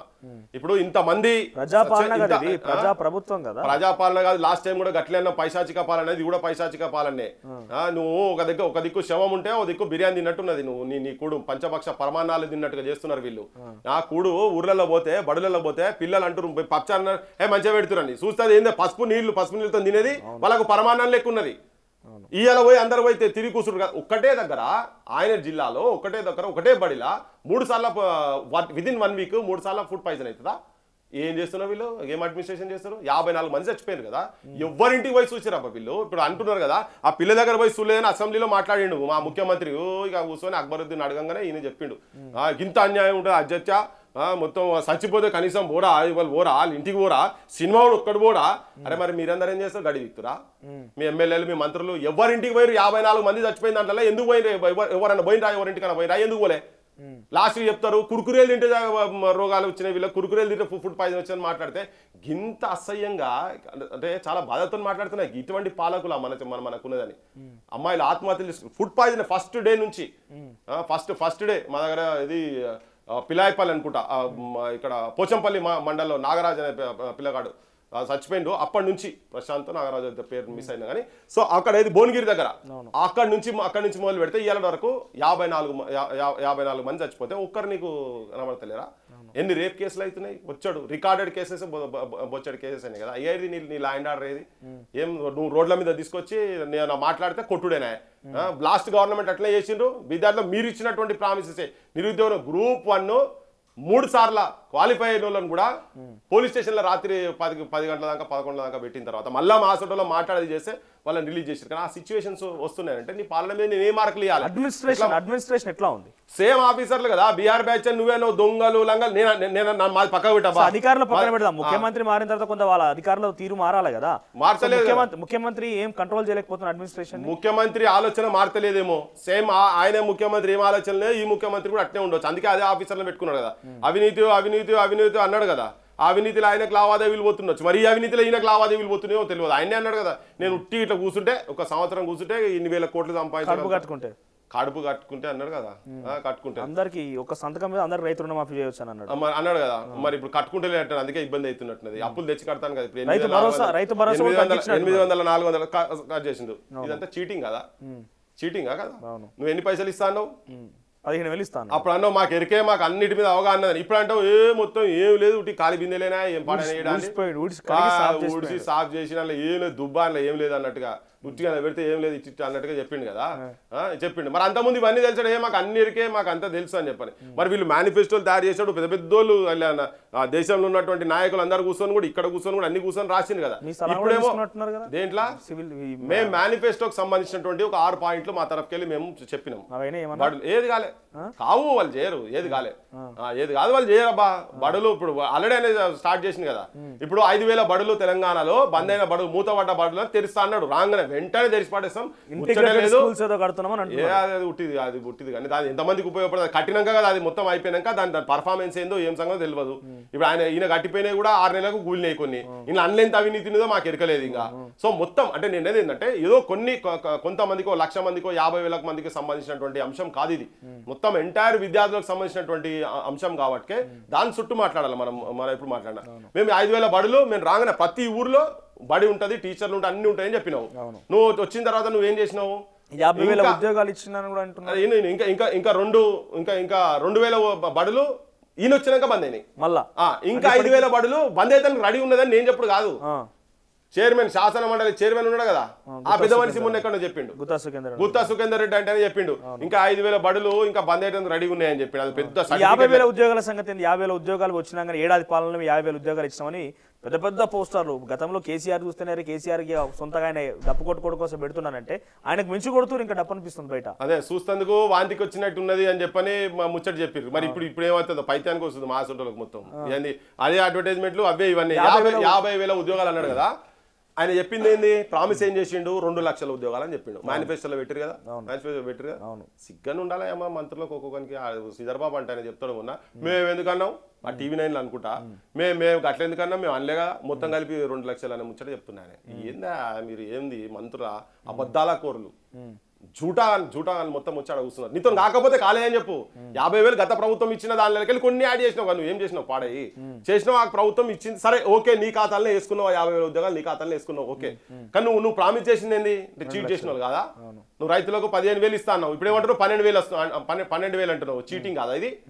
రాగానే మొత్తం ఏంది IAS ఆఫీసర్లకు మన సివిల్స్ ప్రిలిమ్స్ అయిన వాళ్ళకు 1,00,000 రూపాయలు మొత్తం ఇచ్చి పేద ఫోటో పెట్టుకొని వేసింది కదా, ఇంత పెద్ద ఫోటో. మరి నువ్వేం ప్రామిస్ చేసినావు? స్టార్ట్ చేసి 4,000 రూపాయలు నెలకి ఇస్తా అని చెప్పినావు కదా వీళ్ళకు, నిరుద్యోగులకు, ఎగ్జాములు రాష్ట్రాలకి అందరికీ ఇస్తున్నావా? చీట్ చేసినట్టు కదా. సో హైడ్రా సంగతి ఏంది? హైడ్రా రాష్ట్రంలో ఉన్నటువంటి చెరువులను మొత్తాన్ని కూడా ఎవరైతే అక్రమార్కులు కబ్జా చేసిరో ఆ చెరువును తీస్తా అంటుంది. సో ఇక్కడ చేతిగా మీ దగ్గర క్వశ్చన్ రావాలనుకుంటున్నాను. సున్నం చెరువు దగ్గర బాధితులను చూసినా నేను పోయి అక్కడ పాపం వాళ్ళు చిన్న మధ్యతరగతులు పాపం మా పిల్ల అన్నం తింటూ ఉంటే వచ్చేసి కూల్ చేసిరంట. దుర్గం చెరువు దగ్గర సేమ్ నోటీసులు ఇచ్చారు, FTL బఫర్ జోన్ మార్కింగ్ చేసారు. వీళ్ళు ఆల్రెడీ నిర్మించుకుని 30 ఏళ్ళు అవుతుంది, వీళ్ళకి ఇవ్వలేదంట, కానీ అక్కడ మాత్రం కూల్ చేశారు. ఈ వ్యత్యాసం ఎట్లా చూస్తారు? హైడ్రా అసలు అర్థమవుతుందా? హైడ్రా అంటే ఏం చేస్తున్నది, ఎవరిని కూల్చాలనుకుంటుంది, ఎవరిని కూల్చదలచలేదు, వాళ్ళ అనుకో నిబంధనలు గైడ్ లైన్స్ ఏమైనా కనబడుతున్నాయి మీకు? హైడ్రా అనేది ప్రజలకు ఉపయోగపడుతుంది అనేది మాత్రం ఒక బోగస్. ఇది బ్లాక్మెయిల్ చేస్తున్నారు. కాపాడే ప్రయత్నం ఏదో చేస్తున్నామని చెప్తున్నారు కదా. ప్రకృతిని కాపాడుతాను చేస్తే ఇప్పటిదాకా చేయాలి కదా. ఉప ముఖ్యమంత్రి చెప్పిండు 54 చెరువులు మొత్తం ఇల్లీగల్ గా కట్టిరు, ఇవన్నీ కులగొట్టిరా ఇప్పటిదాకా. హైదరాబాద్ వచ్చి ఎన్ని రోజులు అయింది? కులగొట్టాలి కదా, జనానికి నిజంగా అది పెట్టాలి కదా. ఇప్పుడు పెద్ద మనిషి చెప్పిండు ఇది చెరువే లేదు ఇంట్లో మొత్తము, మన ఫార్మర్ గవర్నర్ పేరు మీద ఉన్నటువంటి సర్వే లేదు, నీళ్లు కూడా అలానే ఉన్నది అని చెప్పని. దాని మీదనే చాలా రభస జరుగుతూనే ఉన్నది కదా. ఇయో మా కండ్ల ముంగట హైదరాబాద్ లో చాలా చెరువులు నిజంగా కూడా కబ్జా గురైనాయి. పేదోళ్ళ సైడ్ ఏం వస్తలేడు, మన ఉన్నోన్ సైడ్ ఇవ్వండి పోతలేడు, పేదోళ్ళ సైడ్ వచ్చి కూలగొడుతున్నాడు. Day 1 రోజే చెప్పినాం. ఇప్పుడు అన్నీ మాట్లాడింది కదా ఈ పెద్ద మనిషి. ఏమన్నాడు? హైదరాబాద్ జనాలు మొత్తము ఉన్నోళ్ళ ఫామ్ హౌస్లోకి వెళ్ళి వచ్చే మలమూత్రాలు దాగి ఉండాలని అని చెప్పిండు. చెప్పాలి మా వాళ్ళు కూడా ఏమనుకున్నారు జనాలు కూడా, అరే ఇంత మంచి ముఖ్యమంత్రి భయ్, అరే ఇంత పెద్ద మాటలు మాట్లాడు ఉన్నోని అన్ని కూలగొడతారు, ఒక్కని ఫామ్ హౌస్ అన్న కూలిందా? లేదు. ఒక్కందన్న 2-3 రోజులు డ్రామా జనవాడ అని చెప్తున్నా. బోగస్ ఇది చెప్పి ఉన్నోళ్ళ దగ్గర అంతా పైసలు. శ్రీనివాసరెడ్డి పట్నం నరేందర్ రెడ్డి కూడా ఈ ఫామ్ హౌస్ ఇక్కడే ఉన్నది కదా, ఆర్ఈసీ ఉన్నాయి, అన్ని ఉన్నాయి, అందరి ఉన్నాయి. వాళ్ళకి ఇట్లా కనిపించాలి, పెగ్గు తాగుకుంటా సిగరెట్ తాగుకుంటా బయటకు వస్తా అవన్నీ కనిపించాలి కదా, విజువల్స్ కనిపించాలి అంతే కదా. సో ఇప్పుడు ఇంకోటి ఏంటంటే ఫుల్ ట్యాంక్ లెవెల్ రానియకుండా మొదలే వదులుతున్నారు. ఎందుకంటే ఫుల్ ట్యాంక్ లెవెల్ వస్తే వీళ్ళ ఫామ్ హౌస్ లకు నీళ్లు వస్తాయి కాబట్టి అక్కడ రాకుండా కూడా చేస్తున్నారు. అధికారులు వాళ్ళే, అన్ని వాళ్ళే. ఇప్పుడు 40 పెద్ద స్టేట్మెంట్ ఇచ్చిండు, మీరు మొత్తం హైదరాబాద్ లో అవి తాగాలి ఇవి తాగాలి. అది కాదు నాయన, ఇండస్ట్రియల్ వేస్ట్ సంగతి ఏంది గది చెప్పు ఫస్ట్. సాధ్యమవుతుందా? ఇప్పుడు గ్రాఫికల్ రిప్రజెంటేషన్ ఏదో పెడితే చూసినా నేను మొత్తం చూస్తే నిజంగా అట్లయితే ఇట్లా మనం ఈ హైదరాబాద్ని కాస్త ఆయన గంతకుముందు చెప్పిండు కదా కేసీఆర్ ఏమన్నా డల్ హౌస్ చేస్తా, లండన్ చేస్తా అని. నిజంగా ఆ మూసి ప్రక్షాళన జరిగి అంత నిత్య ఎత్తున జరిగితే కనుక నిజంగా లండన్ అయిపోయినట్టు అనుకోవాలి. ఎందుకంటే మొత్తం మధ్యలో ఏదో వాగుబోతుందట, అటుపక్క ఇటుపక్క ఇండస్ట్రీస్ ఉంటాయి, అట ఉపాధి వస్తుందట, బాగానే ఉన్నది చూడడానికి సినిమా చూస్తుంటే. అది అవుతుందా? ఇదంతా గాల్లే మెడల్ చూపిస్తురా వీళ్ళంతా ఇదంతా కాంట్రాక్ట్లు పైసలు ఇక బొమ్మలు మస్తు చేయొచ్చు క్యాజువల్ సీనియర్ పోతే ఇక్కడ కూర్చొని కూడా నువ్వు ఆకాశం ఇవాళ రేపట్లో వచ్చేసినాయి కదా నువ్వు మనం ఇక్కడ కూర్చుంటే ఆకాశంలో కూర్చొని మాట్లాడేది తీయచ్చు కదా అవే తీసి పెడతారు మా జనాలు కూడా చూసి నిజంగానే కూర్చోబెడతారు కావచ్చు పాపం అని ఇట్లా అనుకుంటారు మా హైదరాబాద్ కూడా కొంతమందికి ఉన్నది ఇదంతా ఏది వస్తే ప్రక్షాళన 200% పునర్జీవం అంటారు మళ్ళీ ఇవన్నీ కరెక్టే ఓ దిక్కు నువ్వు దామగుండంలా ఆ వచ్చే నీళ్ళు వచ్చేటేమో చంపుతున్నావాడా అది మూసి పడేసినావు దాన్ని తీసట నువ్వు పునర్జీవం అట ఉన్న జీవాన్ని చంపుతున్నావాడా పానం తీస్తున్నావు బొడికాయ మీద కాలు పెట్టి కథం పట్టించేసినావు ఆ మిలిటరీలో పట్టుకొచ్చి నేవీలో పట్టుకొచ్చి కథం పట్టించేసినావు అయిపోయింది ఆల్రెడీ అడవి గాల పెడుతున్నారు మొత్తం ఆల్రెడీ నేను ఒక 20 రోజుల కింద 4 రోజుల కింద మొత్తం సగం అడవి కాలింది ఆల్మోస్ట్ ఆడ అదేంటంటే అది చాలా దుర్మార్గమైనటువంటి పని చెప్పడానికి ఏం చెప్తారు కసబులు వీళ్ళంతా దాన్ని వ్యతిరేకిస్తూ అందరు కసబులని అరే అమ్మ ఈడ కాకపోతే పక్కకు 10 కిలోమీటర్ దూరం పెట్టరా భయ్ ఇంకో 50 కిలోమీటర్ దూరం పెట్టు లేకపోతే ఇంకా భువనగిరి గుట్టల కాడ పెట్టు దామగుండం అడవిలోనే సిగ్నల్ వస్తా అని చెప్పింది ఏమైనా వచ్చి సిగ్నల్ నేను గిన్నె వస్తా నేవీ వాడు వచ్చి పెడితేనే వస్తా అని చెప్తాది ఎవరికైనా లేదా ఇంకా పెద్ద బీడిపోయిందా మొత్తం తెలంగాణ అంతా అది మూలికలు ఉన్నటువంటి రేర్ మూలికలు ఉన్నటువంటి ప్రాంతం అది అటువంటి జాగాల అనంతగిరిక హవా 1 లక్క దవా అని అరే ఇంకా హైదరాబాద్ నీళ్లు పడ్డారు అని చెప్తుండే ఎందుకంటే ఇట్లా సామెతలు ఉండే ఇటువంటి అన్నక్కడ నానుడు ఉన్న వాటిని ఓ దిక్కు చంపుకుంటా నువ్వు చంపుకుంటా ఆడికి వచ్చే నీళ్ళే కదా ఇక్కడికి వచ్చి హైదరాబాద్కి వచ్చేది వాటినేమో చంపుతున్నావు దీన్నేమో నేను చేస్తా పింగ్విన్లు పెడతా పన్నీరు పెట్టుకుంటా పడవల కూర్చొని పెప్పర్లు వేసుకుంటా తింటా పెగ్గేసుకుంటా నేను జనాలందరికి ఇట్లా చేస్తా అనేమో పొంకనాలు కొడుతుంది బయట ఇవన్నీ ఉట్టి బక్వాస్ మాటలు ఇవేంటంటే నేను ఒక ముచ్చట ఇక్కడ చెప్పదలుచుకున్నా జనానికి కూడా చెప్పదలుచుకునేది అంటే కోట్లు రాత్రి మారుతున్నాయి లాస్ట్కి ఇప్పుడు ఎన్ని కోట్లు అన్నాడు ఇప్పుడు ఆఖరికి అది ఎంత ప్రాజెక్ట్ మొత్తం ఇప్పుడు ఎన్ని కోట్లు అంటున్నాడు ఇంకేం చెప్పాలి డిపిఆర్ స్టేజ్ లో ఉన్నది అంటున్నారు 50,000 కోట్లనే మొదలు 20,000 కోట్లనే వాళ్ళ నోట్లకెళ్ళి వచ్చినాయి బై ఇవి మనమనేది అంటాడు ఇప్పుడు వాళ్ళదో మాటకు విలువ నా చెప్పు ఇవాళ ఇట్లా మాట్లాడతారు రేపు ఇంకో తిరిగి మాట్లాడతారు వాళ్ళు ఎంతసేపు వాళ్ళు ఇట్లా తిరిగానే ఒకటి చెప్తారు ఈడ ఒకటి చెప్తారు ఇంకా తిరిగి ఇంకోటి చెప్తారు మేము ఇంటర్వ్యూలలో మాట్లాడేటప్పుడు ఒకటి మాట్లాడితే పక్కకు కదంతా మనం చెప్తే ఎట్లుంటుంది అన్నాడు ఆయనే చెప్పిండు కదా మా ముఖ్యమంత్రి గారే చెప్పిండు పబ్లిక్ మాతోని అబద్ధాలు వినదలుచుకున్నారు మోసపోదలుచుకున్నారు మేము మోసం చేస్తున్నాం మేము అబద్ధాలు చెప్తున్నాం అంటున్నారు పబ్లిక్ చైతన్యవంతులు కావాలి కానీ పబ్లిక్ చైతన్యం కాకనే ఈ సాగుకు వస్తుంది కంక్లూడ్ చేద్దాం మనం ప్రజలు ఏమనుకుంటున్నారు బీఆర్ఎస్ పార్టీకి ఏమైనా పాజిటివ్ అవుతుందా కాంగ్రెస్ కు నెగిటివిటీ ఎందుకంటే మీరు అంటున్నారు చాలా అంశాలు చెప్పారు అల్లు అర్జున్ అంశం చెప్పారు రైతు రుణమాఫీ గురించి చెప్పారు దామగుండం అన్న మూసి మాట్లాడుకున్నాం రైతు భరోసా మాట్లాడుకున్నాం బీసీల గురించి మాట్లాడుకున్నాం చాలా అంశాలు 1 గంటన్నర సేపుగా చాలా మన విషయాలు మాట్లాడుకున్నాం ఇదంతా చూస్తుంటే కొంత గవర్నమెంట్కి అయితే యాంటీ ప్రతికూలత వాతావరణం అయితే కనబడుతున్నది ఈ ప్రతికూలత వాతావరణం బీఆర్ఎస్ పార్టీకి ఏమైనా పాజిటివ్ అవుతున్నదా ఇప్పటివరకు అయితే కాలేదు కాదు కూడా ప్రతికూల వాతావరణం అయితే ఉన్నదంటున్నారా కాంగ్రెస్ మీద డెఫినెట్ గా ప్రతికూల వాతావరణం ఉంది గత 10 ఏళ్లలో వాళ్ళకి ఎంత స్లోగా వచ్చుకుంటూ వచ్చిందో వీళ్ళు చాలా ఫాస్ట్ ఉన్నారు వీళ్ళు చాలా అడ్వాన్స్డ్ ఉన్నారు వీళ్ళు కొట్టేసారు వీళ్ళు మొత్తం వీళ్ళు సర్టిఫికేట్ ఇవ్వచ్చు వీళ్ళకు వచ్చింది కానీ అది ఓటుగా ఇంకా కంప్లీట్ గా టర్న్ అవుతుందా అనే కాడికి ఇంకా చెప్పలేం కానీ జనం మాత్రం ఈ నిమిషం వీళ్ళు ఇవే అంశాలు పెట్టుకొని పోతే ఎవరికేస్తారో ఓటు తెలియదు కానీ కాంగ్రెస్ మీద అయితే కాంగ్రెస్ పాలన మీద అయితే ఎక్స్పెక్టేషన్స్ హై హోప్స్ తో ఏదైతే వచ్చిందో ఆ హై హోప్స్ లేకుండా పోయినాయి మిమ్మల్ని గాలి మోటార్లే తిప్పుతాం అన్నట్టుగా విహారాల యాత్రలు చేస్తాం అనే కాడికి పోయి ట్రైన్లలో అరిచేతుల ఆకాశం చూపించారు కానీ వనుకు జనానికి మాత్రం చాలా చాలా చాలా ఇబ్బందులు ఉన్నారు సో ఇది ఓటుగా కర్ణాటక టర్న్ అవుతుంది ఇమీడియట్ గా వేరే తిరిగి అన్నట్టుగా లేదు అంటే టీఆర్ఎస్ కు సైడ్ మాత్రం పోతలేదు జనం మనం చాలాసార్లు మాట్లాడుకున్నాం అంటే మన ఇంటర్లో కాకుండా చాలాసార్లు వ్యక్తిగతంగా కలిసిన సందర్భాలు కూడా తెలంగాణ రాష్ట్రంలో ఒక రాజకీయ పార్టీకి ఒక స్పేస్ ఉందని మాట్లాడుకున్నాం కదా సో ఇప్పుడున్న పరిస్థితుల్లో కాంగ్రెస్ పాలన నడుస్తున్నది బీఆర్ఎస్ పాలన సూచనం బీజేపీ ఏమో కేంద్ర పాలన చూస్తూనే ఉన్నాం ఇక మిగిలిన పార్టీలు అంటే ఇక అదొకటి బీఎస్పీ అన్న వచ్చిన వాళ్ళు కాస్త మళ్ళీ బీఎస్పీ కాస్త అందులో పోయి కలిసి నేను కదా పోయి నేను ప్రజాభవన్ కూలగొడతానటువంటి వ్యక్తులు కూడా మళ్ళీ ఐపీఎస్ ఆఫీసర్ లాంటివి పనిచేసిన వ్యక్తులు కూడా అందులో పోయి కలిసిరు సో ఈ రాజకీయంగా ఇంకా స్పేస్ ఉన్నదంటారు ఒక ప్రాంతీయ పార్టీకి వచ్చే అవకాశం ఉన్నదేమన్నా 200% ఉందబ్బా కొంచెం మంచి వాళ్ళతోటి కనుక ఉండేది ఉంటే డెఫినెట్ గా ఉంది అన్ని పార్టీలను చూసిరు కదా బీజేపీని చూసిర్రు బీఆర్ఎస్ చూసిర్రు కాంగ్రెస్ చూసిర్రు అన్ని అసలు కాంగ్రెస్ కూడా మొన్న 6 నెలల కింద ఎలక్షన్ల 6 నెలల కింది వరకు కూడా వీళ్ళు ఊడిపోతే కూడా అన్నం పెట్టిన సిచ్యువేషన్ ఉండే కాంగ్రెస్ కు ఆ పరిస్థితి ఉండే విధి లేక ఎవడు